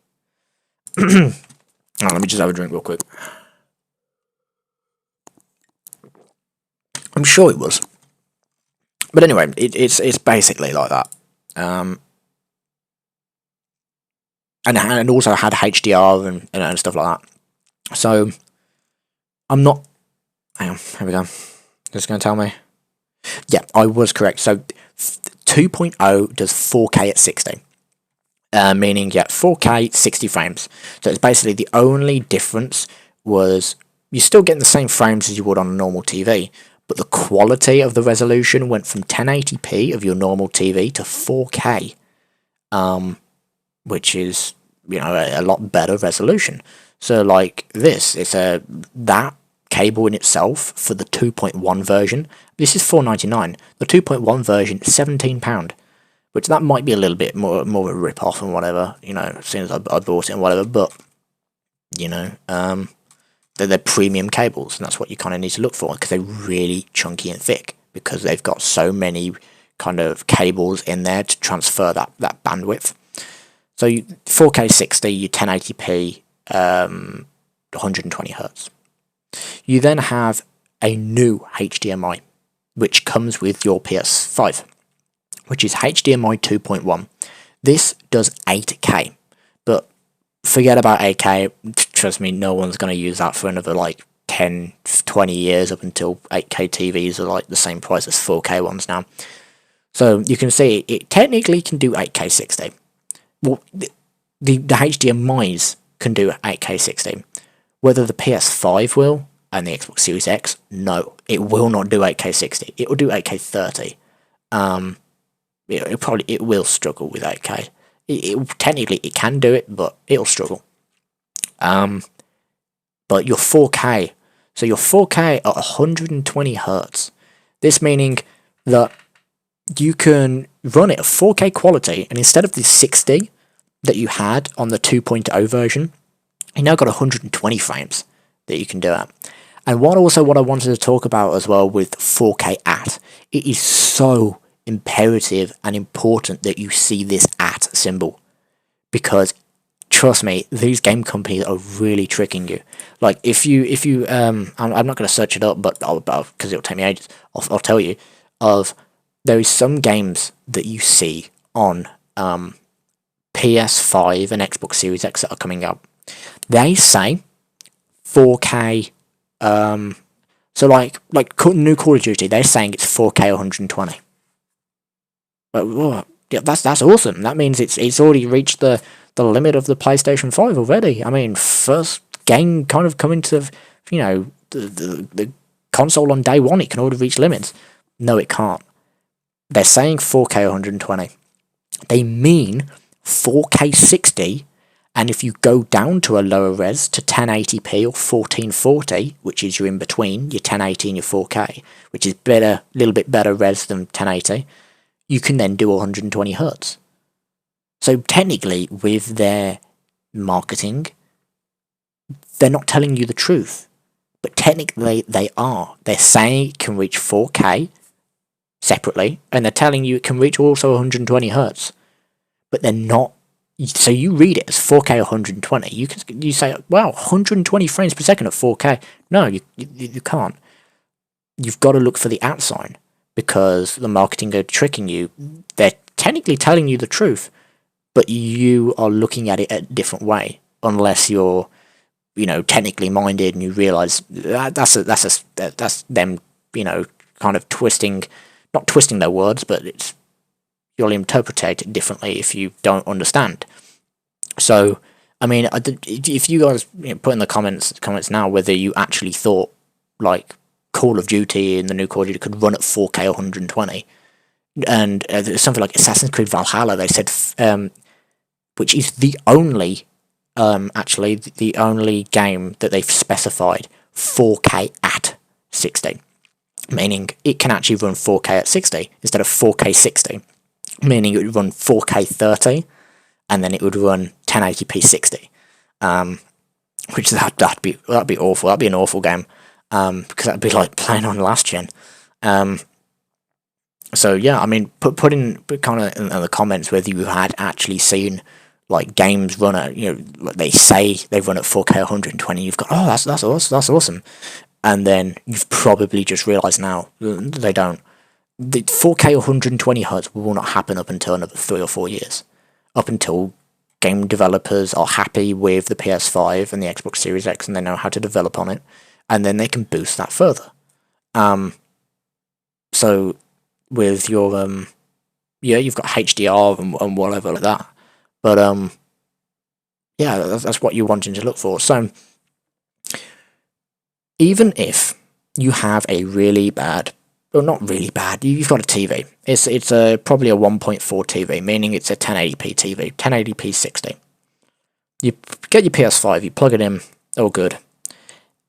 People were concerned about, because it's a HDMI 2.1 machine, does that mean a HDMI version lower than 2.1, will it work? As in, will you be able to plug a 1.4 TV with a HDMI 2.1 cable into the PS5, and will it work? Yes, it will. It will work, because you'll only get 1080p out of it and 60 frames, but you'll see a connection, you'll see a display pop up, and you'll go, oh, okay, cool. And you'll go over to your display settings, you'll go, oh, 1080p, that sucks, really should have got that next gen TV or next gen monitor. So yeah, I mean, that's that. Where the problem comes in is if you're using a HDMI 2.0, so if you lose this HDMI 2.1 that you get with your PS5 or Xbox Series X, you have to pay about 20 quid. So whatever you do not lose these HDMI cables. Keep them with your PS5s at all time. So I mean, if you're using a HDMI 2.0 and you're doing it from the TV to your console and you're using a 1.4 or 2.0, it won't work. It will literally, I mean, it might do, but it will only work for like 1080p and stuff. So if you got a 4K like TV and 4K 120, you can do it 4K 120 hertz, and you plug a 2.0 HDMI in, it wouldn't work. It might work for 4K 60, but it might not even work for that console. Like, it needs a HDMI 2.1. So then I was thinking to myself, when I heard this news about 4 months ago, I was like, okay, I'll keep that in mind. So I went on the lookout for TVs, which we're going to look at now, because I know quite a few of you have been wanting, I mean, some of you, like Brandon, you want a monitor, but have a look at TVs first to see what you're looking for, and then we'll look at monitors in a second. So we want a TV. So we'll go for the Q70T, which is the TV I've got recently about 4 months ago. It was really expensive. They really are. And when I was looking at them, anything, right, to clarify, anything not in this 2020 year, do not buy for a TV. Even though the 2020 editions are massively expensive, and you go, I'm not paying for a 2020 like model over like a 2018. I'll go for the 2018 model. Yeah, cool, you can do that, but you can. It just depends on what you want. So you can go for like which I was going to get a Q60. I think it was a Q60R, if I remember correctly. Yeah, Q60R. So this TV does do 4K. So it's an awesome TV for its price. I think it was like 600 or 800. I can't remember. It won't even tell me now. Thanks. It won't even come up the price. It's difficult to get this TV as well because it's oh, that's 2019, so it might be a little bit out. But with its 2018 ones, you could only do 4K 60. So that's basically like you having a HDMI 2.0 cable. So you can only have and use 4K 60 from the console. Give me a second.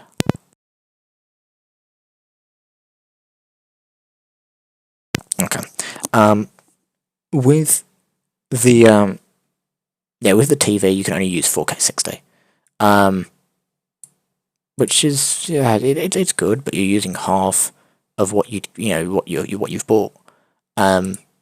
So if you want a decent 4K TV, you're looking at your 2018, your 2019 models. But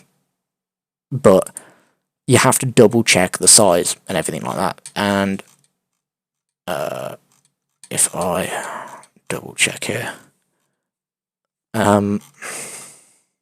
oh yeah, other things. Actually, we'll clarify as we go through. We'll go through it like a normal person would.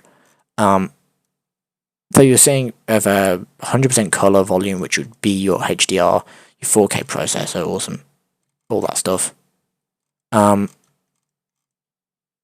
got your 4K AI sampling or upscaling, basically meaning if you have 1080p like videos, it'll bump it up to 4K as much as it can.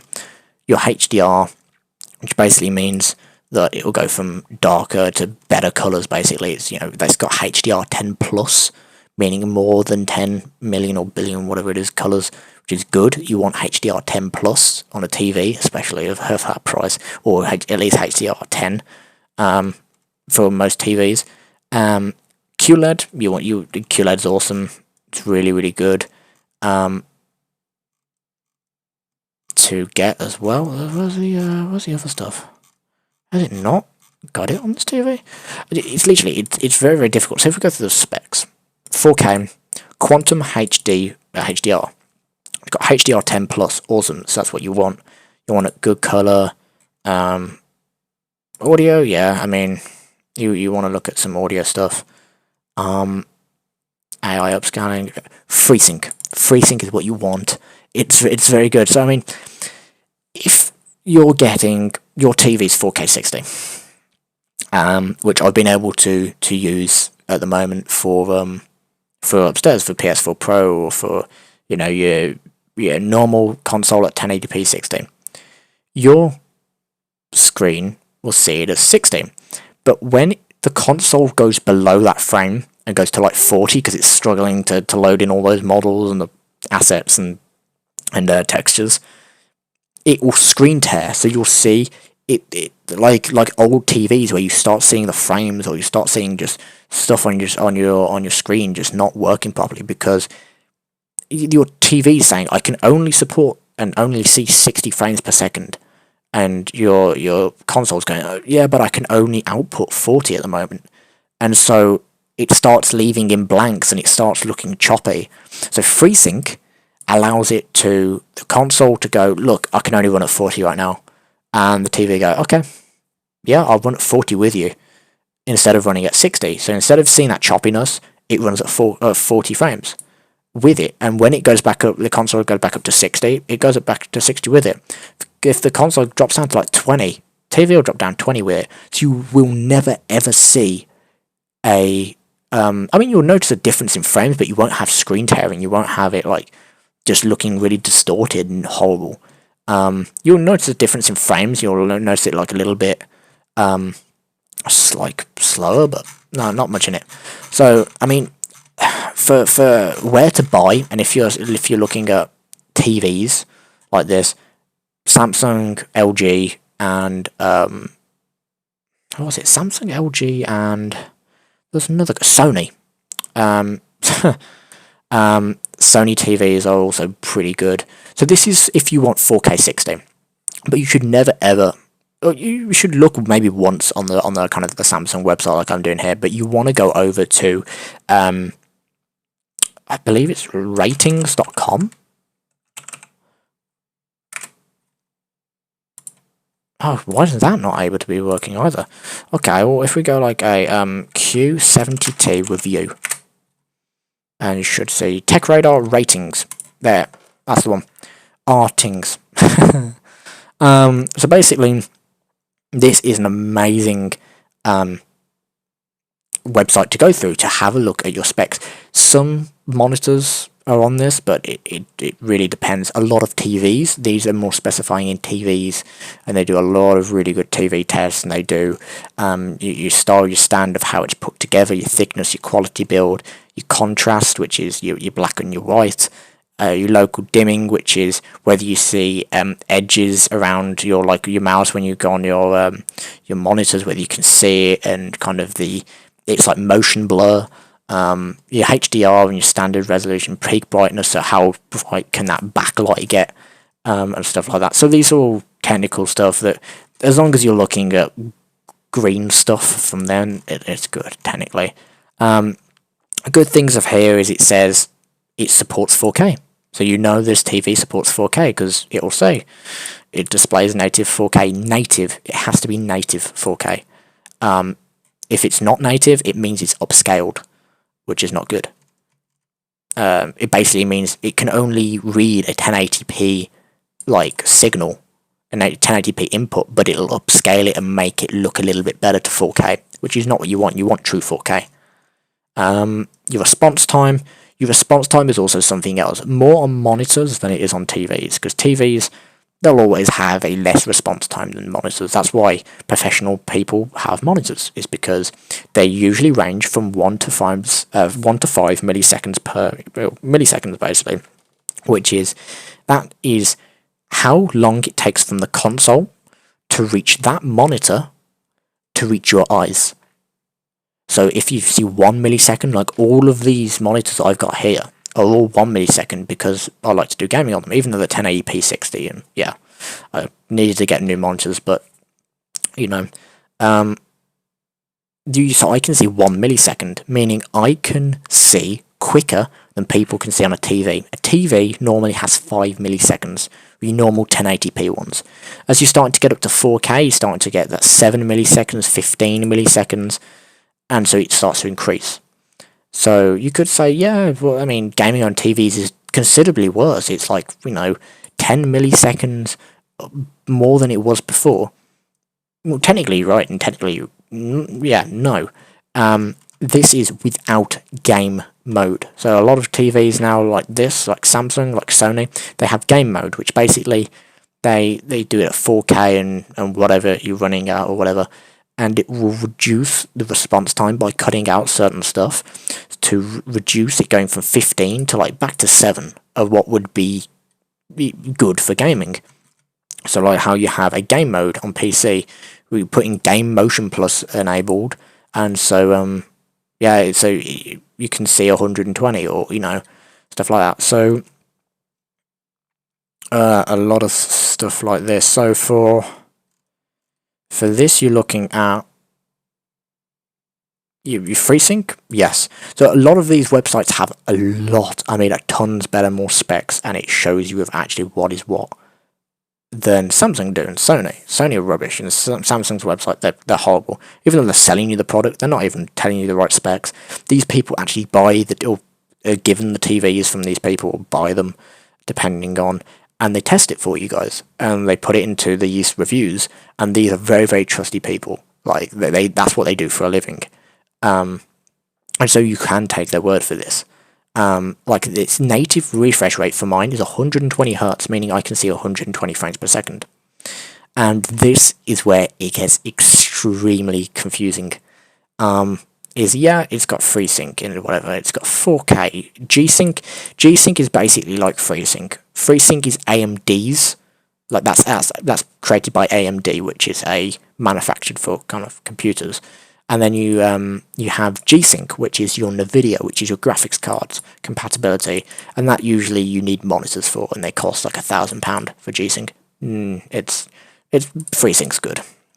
So you have your 4K, your 1440, and your 1080. So even if you buy a 4K TV, you can set it to 1440 or 1080p, whereas on monitors you can't. So on TV you can always downscale of whatever quality you want.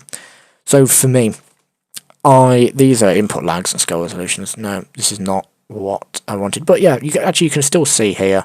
This is pretty good. But like saying 4K at 60, you get 21.6 milliseconds just without it there, and with outside game mode it's 76. Yeah, I mean, and this is what caught me when buying a TV. 4K at 120 Hz not applicable. I was like, okay, but technically, if you have a look, or it should be, I don't know where it will be, it'll be somewhere, here we go, literally, HDMI 2.1, which is what you want for next-gen consoles, if you want 4K at 120, if you want to fully use that console at its end of its life cycle, and you want to see everything that you have with this console, you want a 2.1. So it has a 2.1, which can do 4K at 120. But it can't do 4K 120. They're saying it doesn't work.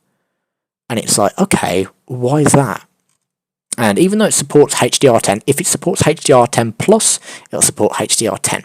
So they're both ticked and whatever, and USBs and whatever. Usually with 2.1s and TVs and stuff, read where it says which port, because all my other ports on my TV, my HDMI 1, 2 and 3, they're all HDMI 2.0s.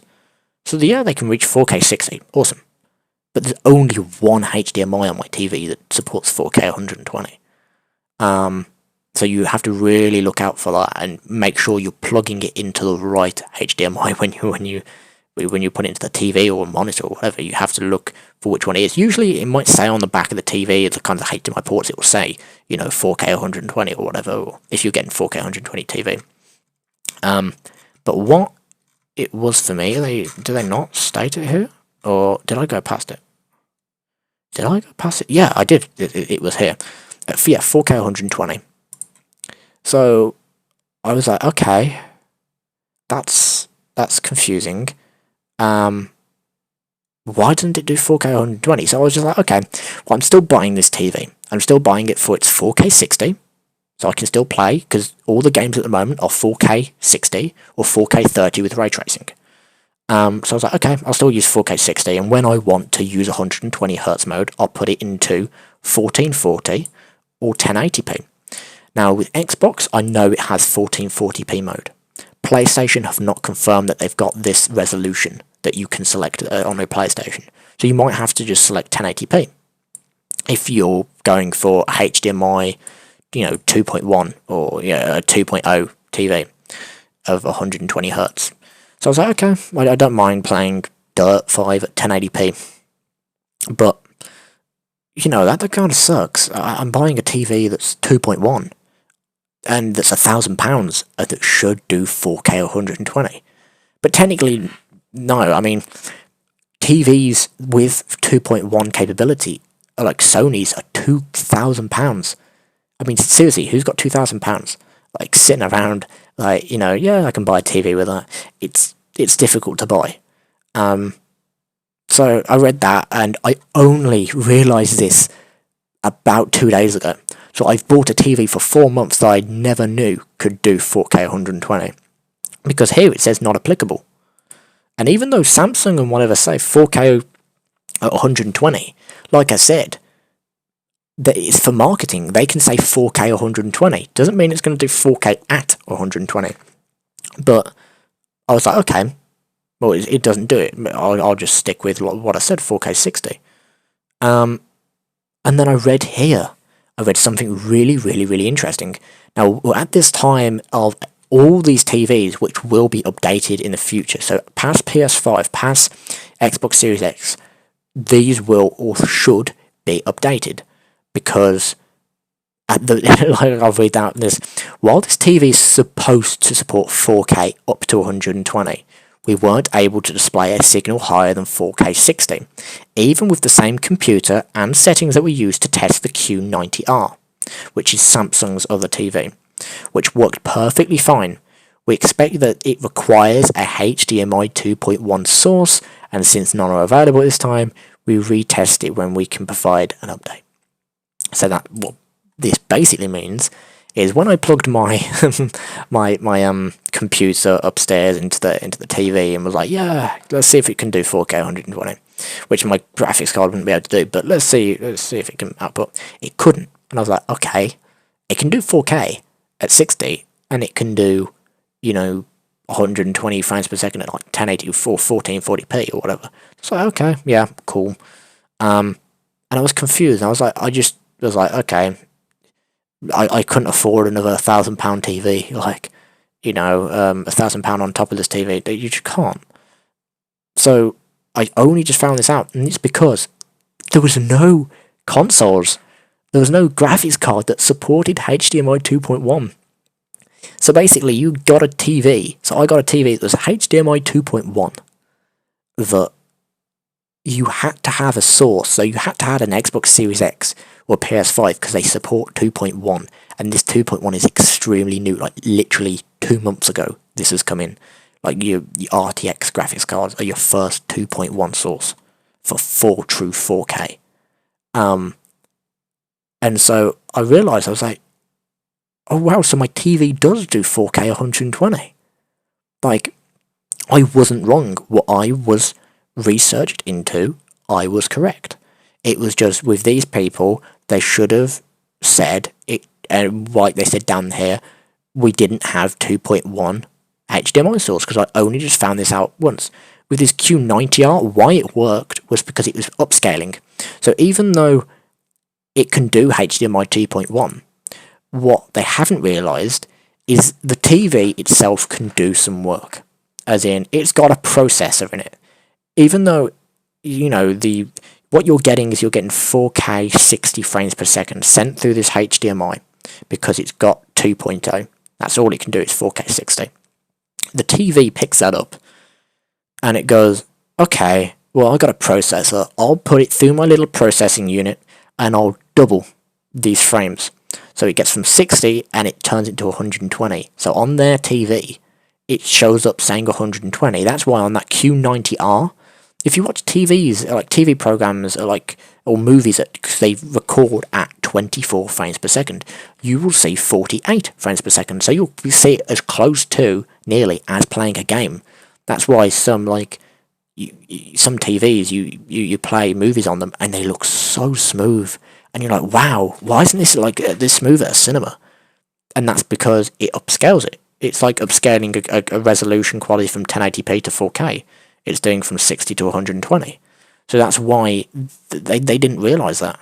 So you needed a 2.1 source. So basically, I have a 4K TV that does 120 Hz, and I never knew it for 4 months. And so if I didn't read that article about 2 days ago of that little part there, because I've obviously read the whole of this article before I bought the TV, but if I didn't read that again and just double check over it before I bought a monitor, I would have plugged my PS5 into the TV and then realised and gone, oh wow, okay, I didn't realise it could do that. And so that's why it is so difficult to buy a TV. It's the most difficult time to ever buy a TV. Before you could just go out and buy a 4K TV, and it does 4K 60. That was its normal. You didn't have to worry about all this stuff. Maybe a bit of HDR and whatever. No. You now have to figure out which HDMI version it can support. And if it's freaking HDMI 2.1, it should do 4K 120. So technically, this can. And so you've just got to watch out for it. So the best things you want in a TV is you want FreeSync, basically meaning it won't stutter and whatever like that. You want HDR, HDR10 or HDR10 plus. You at least want HDR on a TV or a monitor for that fact. Especially if you're playing at 4K, just you'd be playing at 4K and it'd be like just the colours wouldn't be popping out at you. It'd still look good, but it wouldn't look as good. HDR does make a difference, 100%. So yeah, I mean, so you need FreeSync, you need HDR, you need 4K. If it's up to you. If you want and you can afford, so if you, this is £1,000. If you can afford this, go for it. It's an amazing TV, the Samsung Q70T. It's an amazing TV to get. It's Samsung. I love Samsung TVs. So when it comes to Sony, okay, let's go over to Sony. I believe it's the X900H. Okay, so these are Sony's TVs. Now Sony, of what they've done, because they want to make it easier for people, is this. They've said, ready for PlayStation 5, we're at dawn of a new era in gaming, experience 4K 120. And so, you don't see this, but look at that. Right? If you see this, 4K / 120. Now, like I said, you want to see the at sign. 4K at 120. Otherwise, it does 4K, yeah. It does 4K 60 and it does 1080p 120. But they're saying it does 4K 120 frames per second. You see what I mean? But if you literally, if you see that, that is such a big. This is Sony, and yet they're doing this. If you click on it, 4K 120 will be available via a firmware update to 2020. PS5 games supporting 4K 120 frames per second required. If you don't know what that means, that is awful. As in the sense of, okay, they're saying it does 4K 120, which it does. By what they're saying of the slash, compared with 4K 60, compared with 4K at 120. So their slash, I suppose what they're saying here is 4K 120. You just want to double check. Their at and slash and whatever is confusing, but you want to mainly look for the at symbol, or because the slash can be a little bit, you know. So that means when you buy this Samsung X900 HTV at 4K, you know, 120 Hz, it's ready for PS5, it's, you know, HDR and all this stuff, and it's got FreeSync on it, and it's £2,000. You'll open it up, you'll set it up and whatever, you'll go, yeah, cool, awesome TV. You'll then plug in your PS5 on the day, and you'll realise it doesn't do 4K 120, it does 4K 60. Now, this is not saying that the TV can do 4K 120, it can. But look at this, it's saying that they will, that the TV out of box supports 4K 60. It's got the tech and the spec to do 4K 120, they've just disabled that mode off.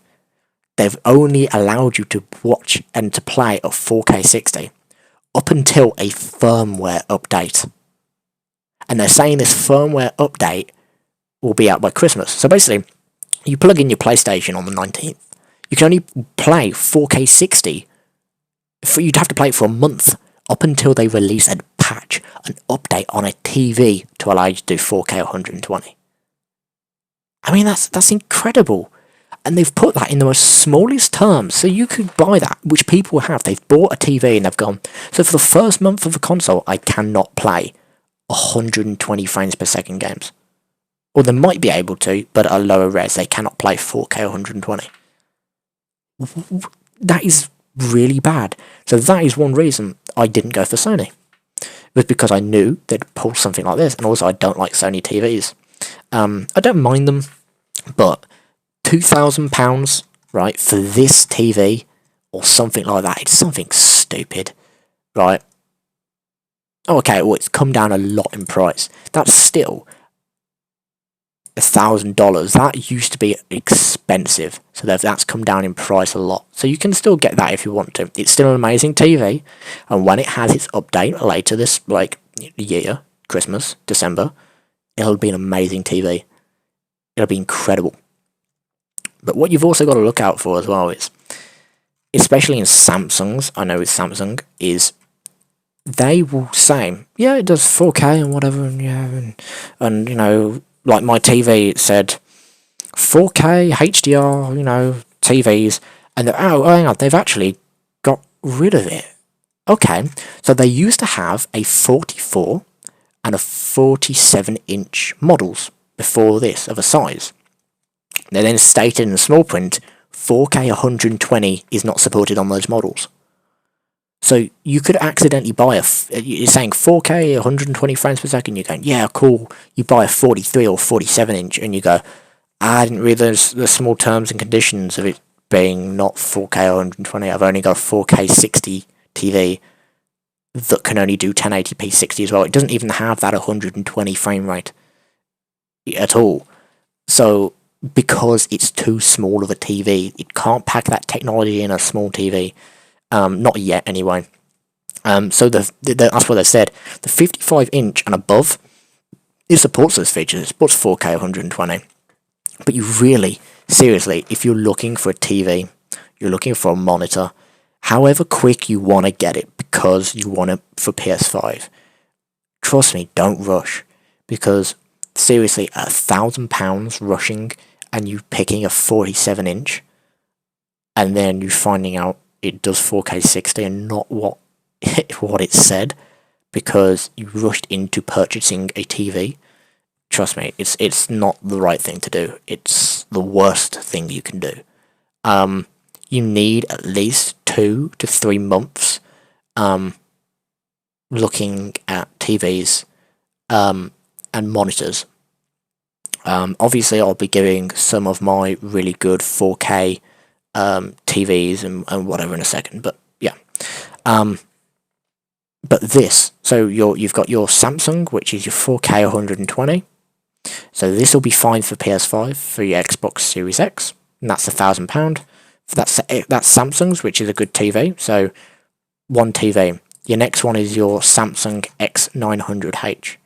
So let me put these in the chat. Also, make sure you get in 2020 edition, because like the 2019 edition, I found out it had 2.0 HDMI, meaning it could only do 4K 60. But they were still supporting 4K 120, but it wasn't 4K at 120, it was 4K 60, 1080p 120. So as soon as I saw the 2020 edition had 2.1, I was like, yeah, PlayStation said 2.1 or something like that, I remember it.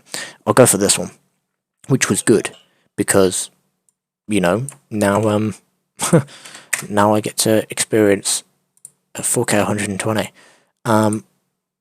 So if you're wanting to go for your 4K 60 TV that's still good and whatever, you want to get your 2018 or 2019 edition. Your 2020 for your 4K 60, and no, your 4K 120. So what you want for your PS5 is you want a 2020 TV with a HDMI 2.1. So let me type this in chat. You want a 2020 edition. You want a HDMI 2.1 at 4K at 120 Hertz. You want FreeSync, or you want HDR, preferably HDR 10 or 10 plus. HDR 10 plus. What else do you want? You want FreeSync 4K 120, HDMI 2.1, 2020.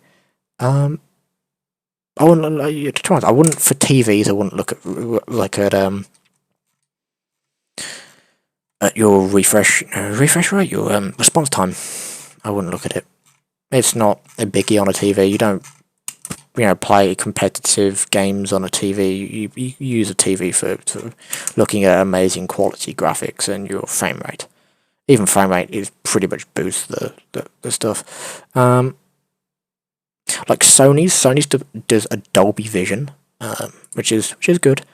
So you want your HDMI 2.1 4K. So that is what you want. That is what you're wanting to get. Another really good TV is this. So these are all 4K 120 Hz TVs. For the 2020 editions and 2020 models, 2018 and 2019, you're looking at 4K 60. So that's basically that. If you guys have got any questions that you want to ask about any of the TVs, then yeah, go ahead. I'm going to be moving over to monitors, I believe now. But yeah, so I hope that helps people. And if you've got any questions, obviously this will be turning into a video after, so put it in the comments, or now put it in the comments as a live stream.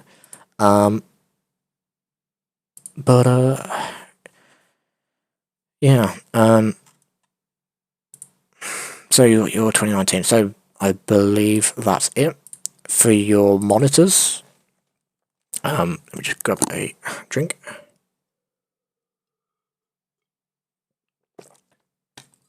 How long have I been live streaming? I've been live streaming 2 hours. Are you serious? 2 hours and 21 minutes talking about tech. Awesome. That's what I like to see. What has AJ sent me? Let me just quickly have a tiny bit of red. Can we talk in a bit, bro, after you streamed? Yeah, of course. Of course, you can. Yeah.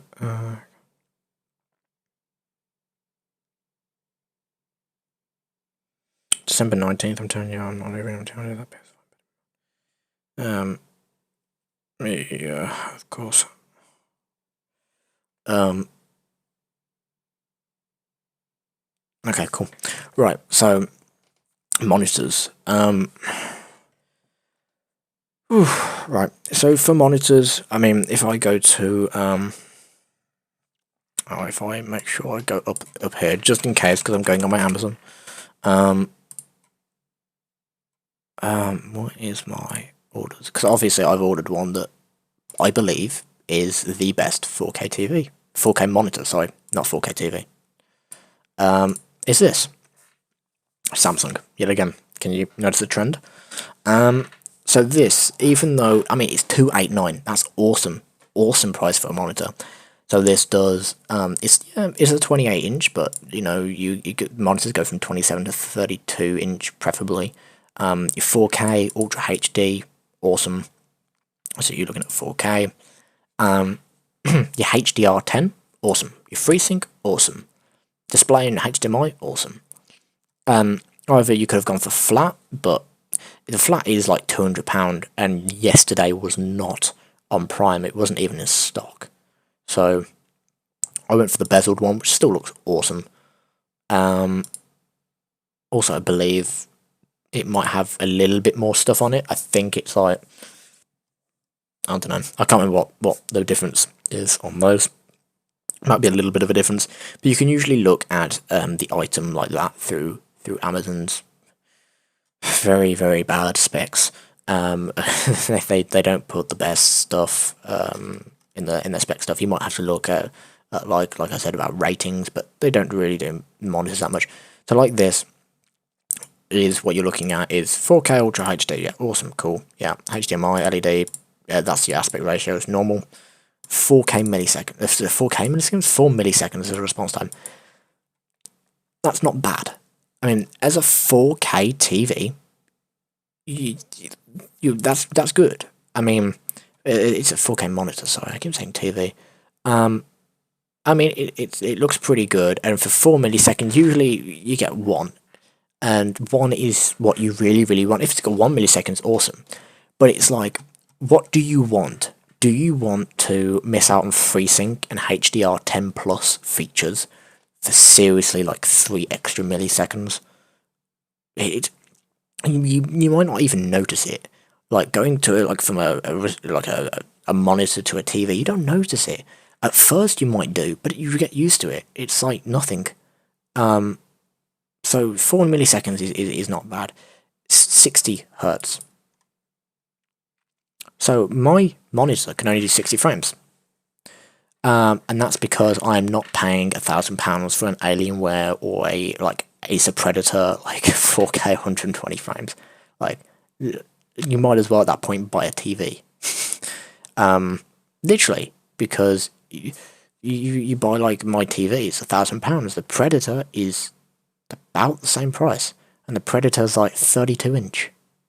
or something stupid like that, you could get a 50-inch TV for like an extra £100 with like probably a little bit more features on it than Predator does. Probably better HDR on it or FreeSync or something like that. But you know, once you pack more stuff into these monitors start to get a little bit bigger, and they get bigger on price. And by the time you're looking at that, you're looking at a TV. Seriously. So for me, I went 60 hertz. I was like, and I struggled. I was like, do I want frame rate or do I want quality? And that's something you, as an audience, as a person, for next gen, has got to sit down and got to think about. You got to think about, okay, yeah, well, I play Rainbow Six Siege constantly. That's my only game I play. You're looking at frame rate. You're not looking at quality on that. So for games like that, for like Dirt 5, kind of 120 hertz, Rainbow Six Siege, your Call of Duty, new games that you know you'll want, is a Samsung. Could you tell where I was going with that? Odyssey G5. Awesome monitor. Awesome. This is what I was looking to get. It was either 27 or 32 inch. Preferably I was going for 32 inch. Oh my, no, I think I was going for 27, but because the 32 was like mad expensive.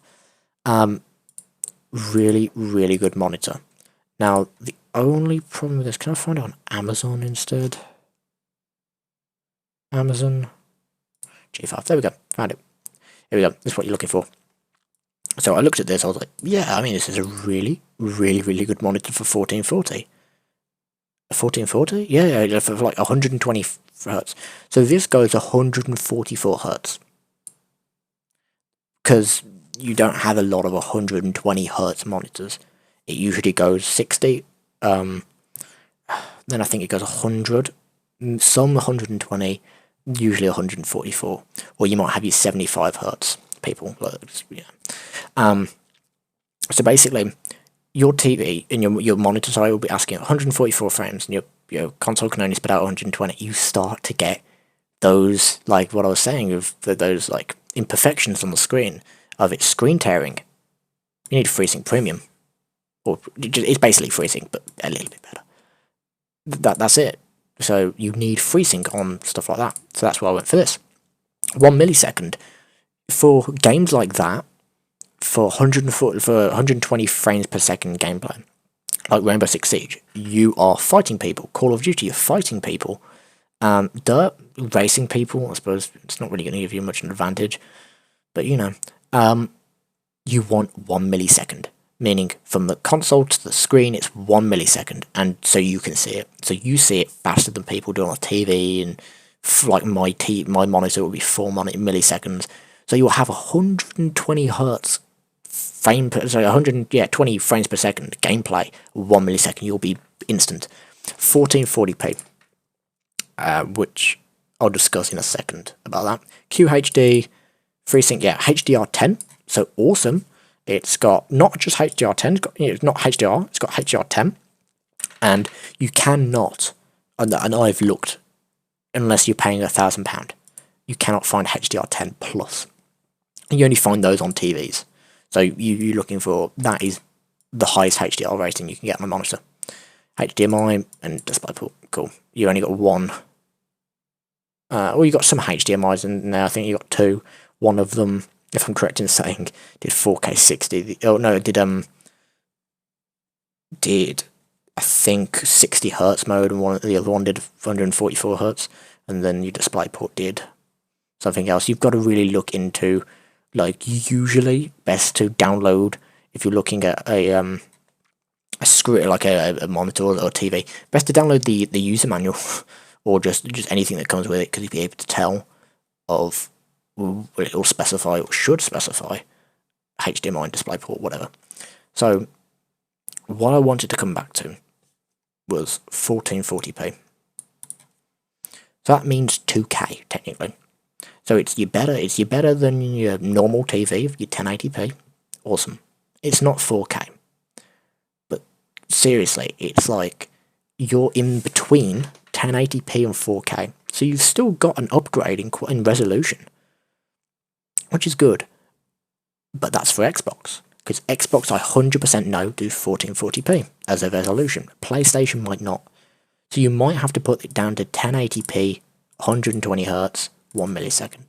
HDR10, all that cool, FreeSync Premium. Awesome, it's still a really, really, really good monitor. For that price, for £300, that's amazing. That does like half of my stuff on my £1,000 TV. It does, it's got a better refresh rate than my TV does. It's got, this a better refresh, a better response time. Yes, it's got slightly worse resolution, but it's going to, because it's either hertz or it's you have to pick between your refresh rate and your quality, and obviously this goes in between. It's not, at least it's not a 1080p monitor. It's 1440, so it's still good. Your QHD, which my TV has, FreeSync Premium, better FreeSync than my TV has. HDR10, which is literally one step down from what my TV has. So it is practically things like this. You're paying £300, and it's like pretty much the same as an £1,000 TV for a monitor. And also, like, it's got the most nicest curve on it as well. It's got a 1000R curve, so this thing is nice. So you're looking at something like that for 144Hz gaming. So let me go like that. So that's what one monitor you should look at if you're into your kind of games, Rainbow Six Siege, Call of Duty. And like I said, for my one, for this, that is for your normal 4K 60 games. So all the games that are coming out pretty much now, I will receive this when, I don't know, Friday, October 3rd. So I'll receive it between either tomorrow or Friday. I'll plug it in. I'll be all ready for PlayStation 5. Plug my PlayStation 5 in. I get to do 4K, HDR10 FreeSync, 60 frames per second. So I get to see, Miles Morales at 4K 30 ray tracing or 4K 60. I don't get to play Dirt or Rainbow Six Siege or Call of Duty at 120, which sucks. But I'll use the TV for that if I want. I can just swap over.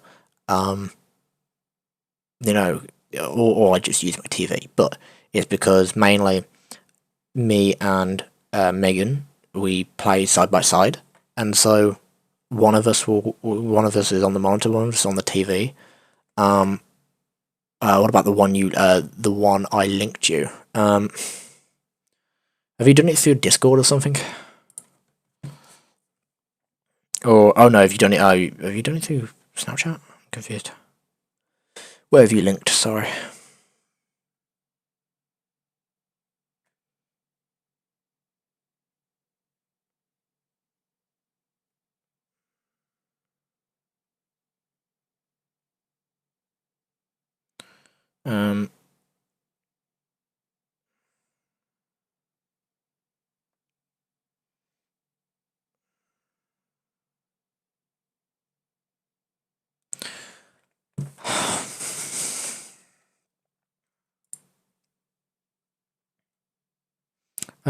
Right, okay.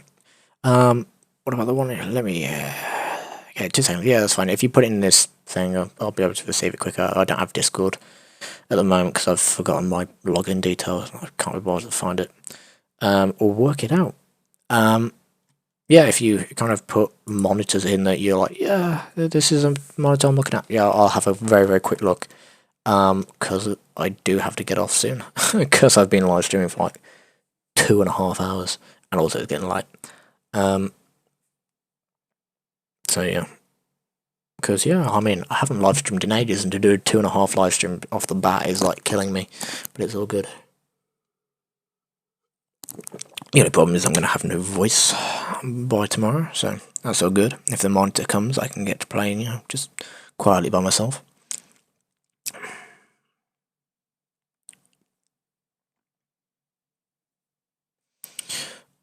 Instagram. Okay. Awesome. Oh, by the way, if you've got Twitter, make sure to follow me on Twitter. I do a lot of posts on Twitter, retweeting, really important stuff about games, about next gen stuff. Yeah, I do a lot of retweeting. I use Twitter more than anything. I don't really use Snapchat or Twitter a lot. Twitter, no, Twitter, Instagram or Snapchat. Don't use it. I use Twitter. Twitter's awesome. Same with Reddit, but I don't really use Reddit that much. I should use it a bit more. But yeah, whilst we're waiting for Brandon to put the link into that monitor, yeah, so you're looking at, for monitors, so for a TV, you're looking at all the stuff. You want everything. You're paying £1,000 for a TV that's 4K 120Hz. You want everything, and I mean everything. You want HDR10+. You want, FreeSync and whatever. I mean, actually, on my monitor here it has HDR10+. I mean, you only get that in TVs.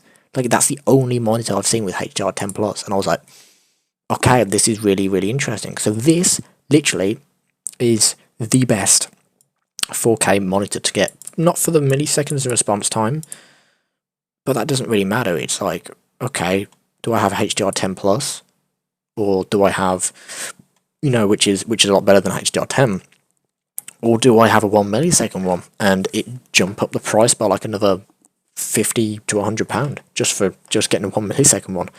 I mean, it's amazing for the price.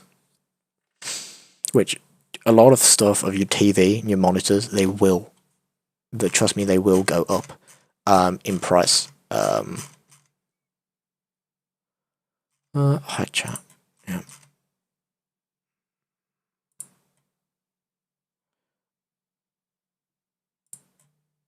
But yeah, they will go up in price of like when everyone starts getting them. As in, when it becomes a lot more clearer, a lot more simpler to tell of which ones, like monitors and TVs you need, more TVs based, they will like it will increase more more of like the money side of stuff, and also a lot of stuff will be sold out as well. Like your TVs more so than your monitors, because TVs, they take age. They don't take ages to manufacture, but unless they're like a 2020 edition, or like they do take some time. No, I didn't got it. Sorry, it took so long. You got it? No, I didn't get it. I don't know whether what I'm looking at. Oh, am I looking through Discord? Oh, I literally said,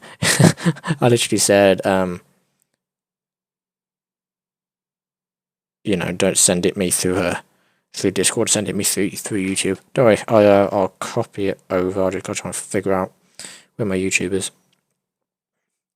Don't worry, dude.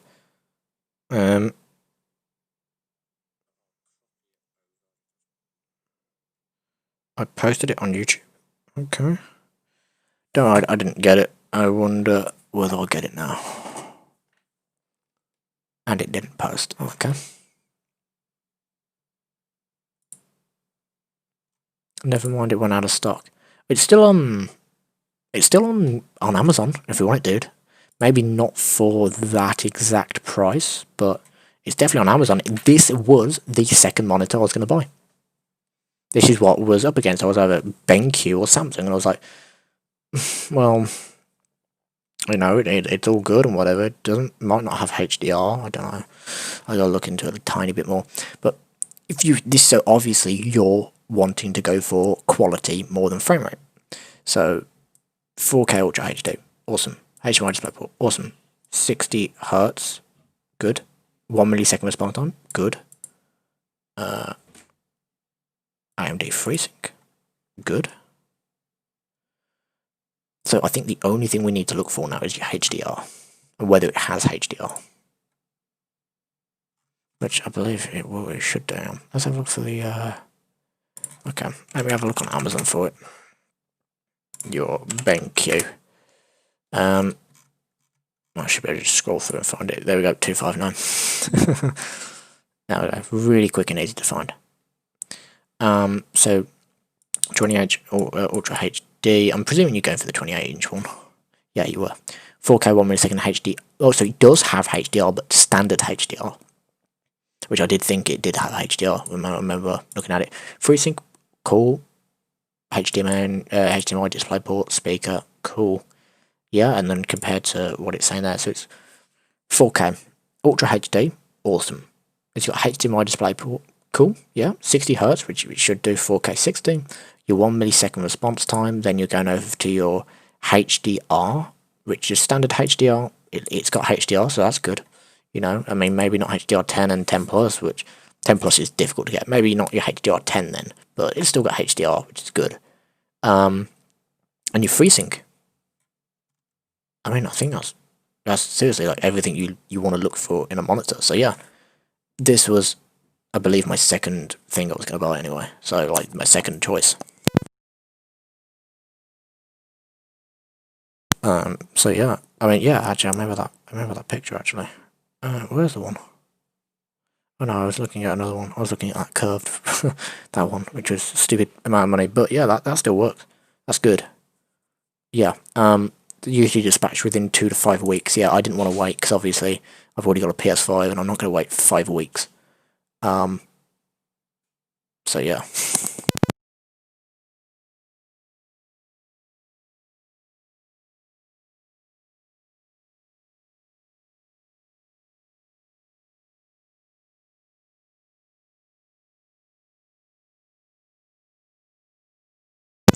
Yeah, yeah. Yeah, seriously, like if you're wanting to mainly do games, literally 3 milliseconds is nothing. Like, you'll still beat people on TV. Like TV players and stuff like that. You still, it's not noticeable. This is an amazing monitor. 4K 60, HDR10 plus, which is like a TV like specs. Your FreeSync, I mean, everything like that. I mean, it's basically like that. Literally only difference you're getting in between these monitors is literally it goes, okay, well we can't do HDR10 or 10 plus. Okay, we'll put it at HDR, and with that HDR we then get 1 millisecond response time, which is awesome. That's what people want. And then your other, like your Samsung one, is it goes, well, okay, we want HDR10 plus, or we can't get 1 millisecond, we'll just go for 4. That's literally the only difference, is it increases the milliseconds by 3 more, but adds a better premium HDR.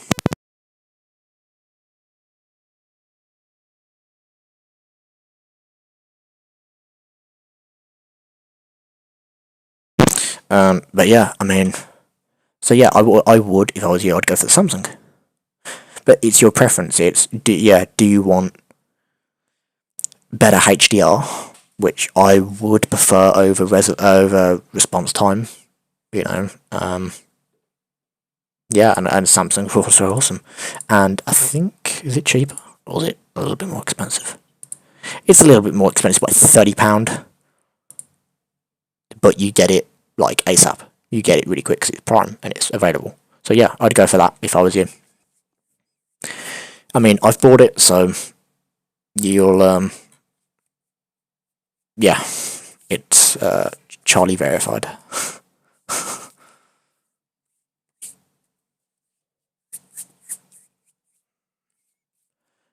Check that one I linked. Where did you link it to? Sorry.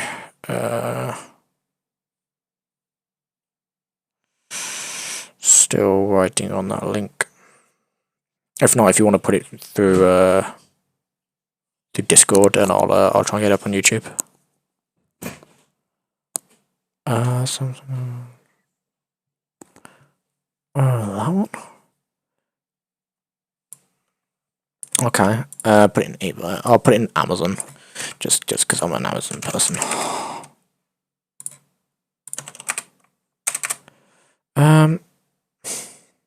Okay.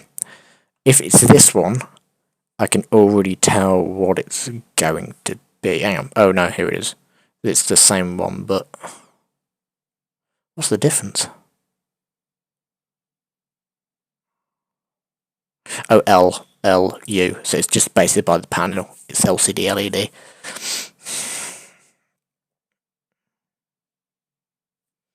Okay, what already jumps out to me is, okay, it's not 4K. That's what jumps out to me already. I'm thinking like price range. It's not 4K. So if you're wanting 4K, then no, not this monitor.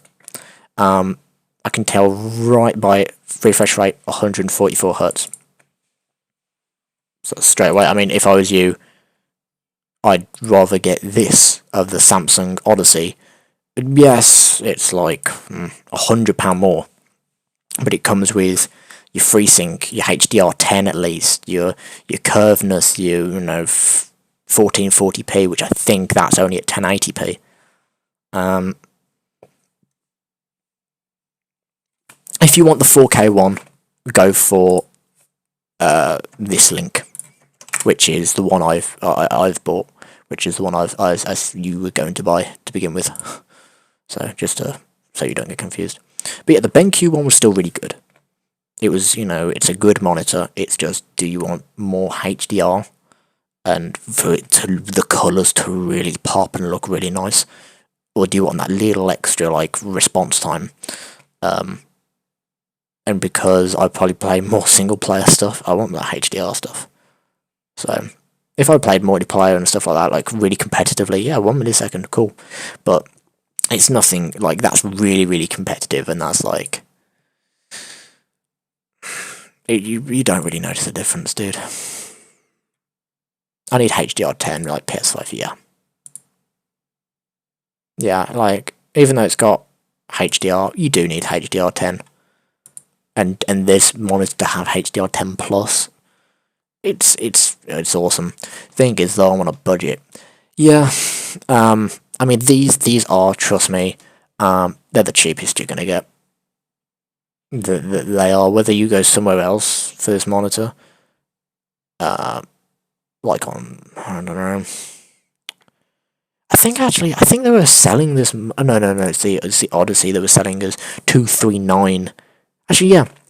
No, you're not wanting that because it's not 4K. But yeah, like that, it was 299 on Amazon. It's 239 on Samsung. I mean, it's like 60 quid. I mean, I can't spend like 400 quid on a monitor. Yeah. I mean, that's £300. Yeah, I'm gonna have to get that Samsung one.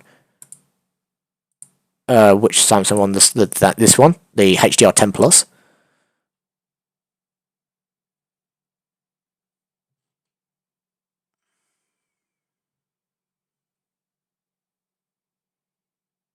Yeah, I think together. That's Samsung. Yeah, I'm presuming the HDR10 Plus, the FreeSync, the one I'm getting basically. Just to double check with you, I'm 100% sure. You are going for that one because it's 4K, and also it's really, like, trust me, it's not bad in price. Even though, yeah, you might go, £300 for a monitor. Seriously, for the stuff it does. I'm gonna see if I can get a cheaper deal. Yeah, of course, yeah. You just, as long as you get that monitor, that specific model, yeah. Look for it elsewhere. Try and get some money off it. Yeah, it is expensive, but I mean, technically, you can go for the flat one. I think. Don't even quote me on that. No, you don't go for the flat one. It's 144 Hz one. Nope. Back to what I was saying. Go for the bezel-less one. Yeah, bezel-less is 4K one. And also, bezel looks so nice without anything on the sides. 2060, yeah, awesome. That's an awesome deal. Go for it. Wherever it is, as long as you're happy with where you're getting it from and whatever, and that 101% check that model, and that's exactly the same picture, and check the specs on it off a site called Misco. Yeah, I mean, if you're happy with, I mean, I've never heard of it. If you're happy with that website and you're happy buying off it, yeah, just double check the model, double check that some of the specs, or at least check pretty much all the specs match with Amazon's or what's on here. Of like this list and that, and yeah, go for it if you want. But yeah, 260 is good. Too much for me, like 30 quid extra just to get it off Amazon and Prime and next day, and it's not bad because Amazon, it's pretty good. Samsung have it on their official website. Yeah, I think it'll be like, I think it's $250 on Samsung, so it might be about the same price on this monitor. I can't remember.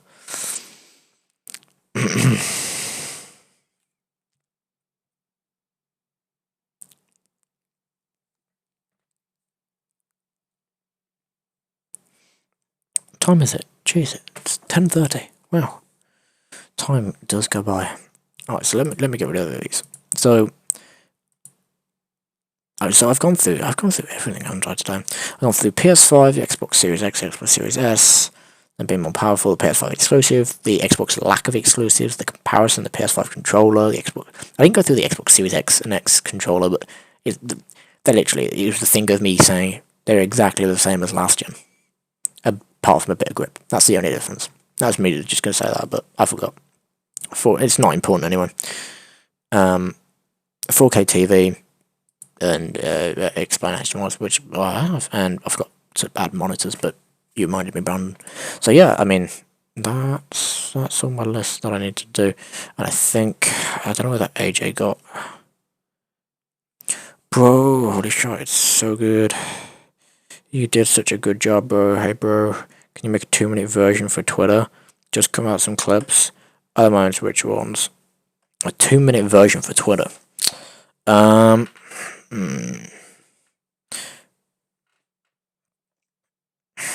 Okay, yeah. I mean, bro, honey, so good.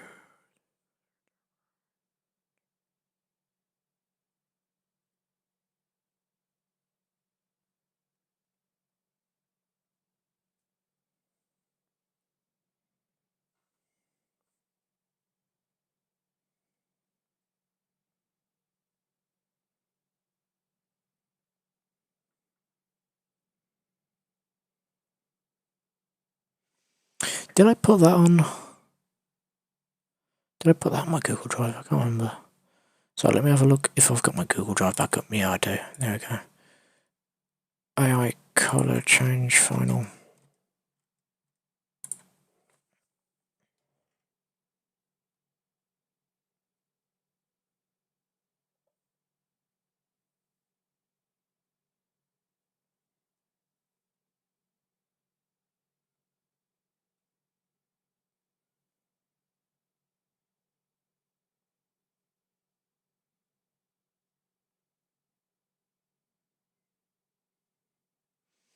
Right. Let me just quickly do something for AJ. Share. Change link. Go for anyone with this link. Copy link and go over to emails. And then go and email him.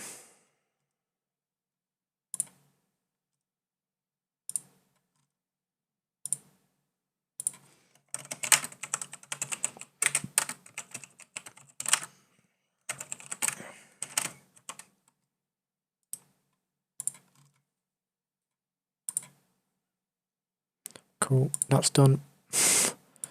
That's done. PS5 version. Okay, cool. Right, I mean, I think that's basically it. Cause I mean, I've got to sort AJ out now. I've got to speak to Noah in a second, and I've also got to get upstairs because yeah, it's getting late. And I got stuff to do tomorrow. I got tons of stuff to do tomorrow. But yeah, I mean.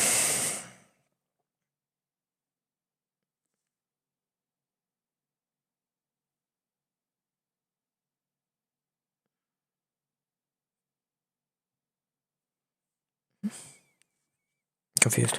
Did I just send it myself? Why have I sent it to my... I can't have sent it to myself. Well, I accidentally sent an email to myself. I can't have.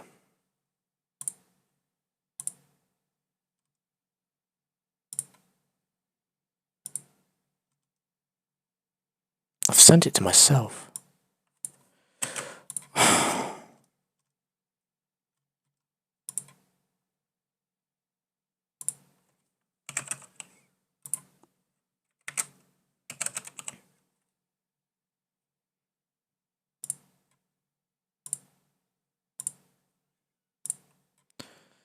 Okay. Where is it?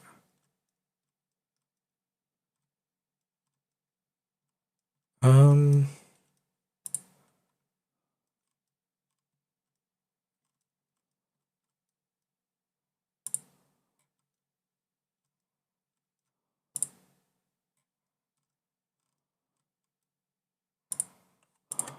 There we go. And send the correct one this time. Drafts.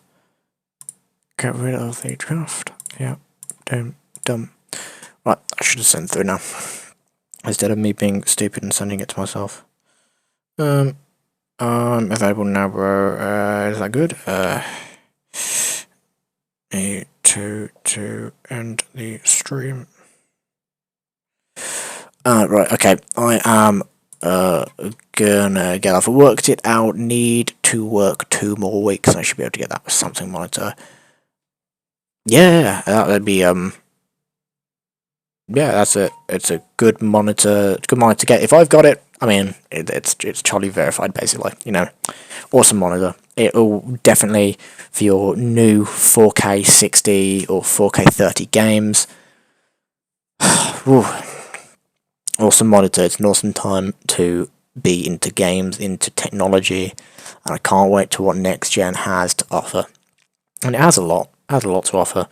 You know, whether it's £1,000 like Samsung Q70T, like QLED, like TVs, to your 4K, you know, 60 hertz monitors, or to your 1440p 120 hertz or 144 hertz FreeSync monitors at like about the same price.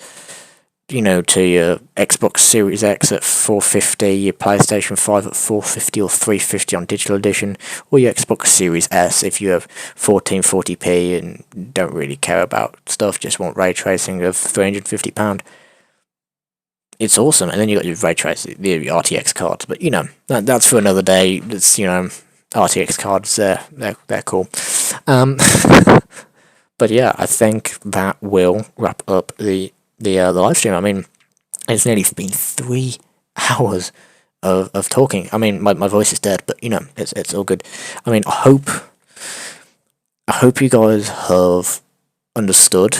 And I mean, kind of talking quick, and it's a bit difficult to kind of to learn this kind of stuff real quick and whatever, but it's difficult. And what I've gone through for the past 4 to 5 months has been really, really difficult, especially with Sony not telling you stuff, the monitors, the TVs, you know, paying £1,000 for a TV and then realising it does what you thought it did, but just because the consoles have released, no one else knew that it worked on that TV. You know, at the end of the day, it's really risky. And I think for TVs, wait a little bit more. It'll be verified on them and go, yeah, PS5 ready, Xbox Series X ready. You know, it works on them. It works beautifully on them, and you'll look at them. You'll find them straight away, and then you'll look at the specs a little bit more, and you go, yeah, that's the TV for me. So that'll be a little bit easier instead of like a needle in a haystack trying to find TVs. Same with monitors. I think that there will be people and I think should put kind of like a playlist, but like a basket list of good monitors at 4K, good at 1440, and really good TVs ranging from TCL, kind of really cheap TVs with no HDR or whatever, that are pretty decent for 4K and 120, and up to your like your Sony $2,000 TVs. But yeah, I hope you guys have understood most of it. Quick summary: get a HDMI 2.1 TV if you can.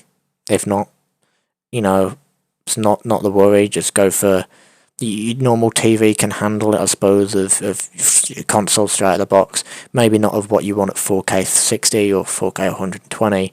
You need a 2018 or 2019 TV pretty much to do 4K 60, and your 2020 editions for 4K 120 hertz. Make sure you get FreeSync. Make sure you get HDR, HDR10, and HDR10 Plus. Yeah, I think it should be good to go. And response times on TVs, they're not such a, they don't even exist on a TV. You don't really care on a TV at that point. But yeah, I hope that summarizes stuff. PS5 as well, awesome console, awesome exclusive lineup. Xbox Series X, amazing console for its hardware, not so much for its games. The DualSense is a next-gen piece of tech that will blow your minds, trust me. Whether you follow me on Twitter, or if you got me on Snapchat, my personal, or Instagram, I'll be posting a load of pictures, trust me, about this PS5 the day it comes out. And I believe I get it before the 19th as well. I got an email from Game the other day saying that it will give it to me before the 19th, so don't tell anyone, but I probably will get it before it's supposed to release in the UK, but I believe I get it on the 17th or the 18th of November, so yeah, that'll be fun. But yeah, I'll be posting a load of pictures and whatever, and doing some reviews on the haptic feedback and whatever, and you know, on Twitter or whatever. I might do it on YouTube, but we'll see. Anyway, guys, I really hope you enjoyed the stream. I'm going to leave it at that. It's gone past three hours. I can now say, yeah, I did a 3-hour stream. Yeah, I hope you guys have enjoyed. And yeah, just be really careful with what you buy. And if you really want, just check through me. Just check through either YouTube, Twitter, personal Insta, or Snapchat. Just message me if you're concerned or you want to double check. I'm always happy to double check stuff, but I have got a very busy schedule, but I'll try and get through and round it. But yeah, anyway, I hope you enjoyed, and I'll see all you guys soon on another live stream sometime. I hope on the channel if when I continue and get around to doing stuff. Okay, I'll see you guys soon.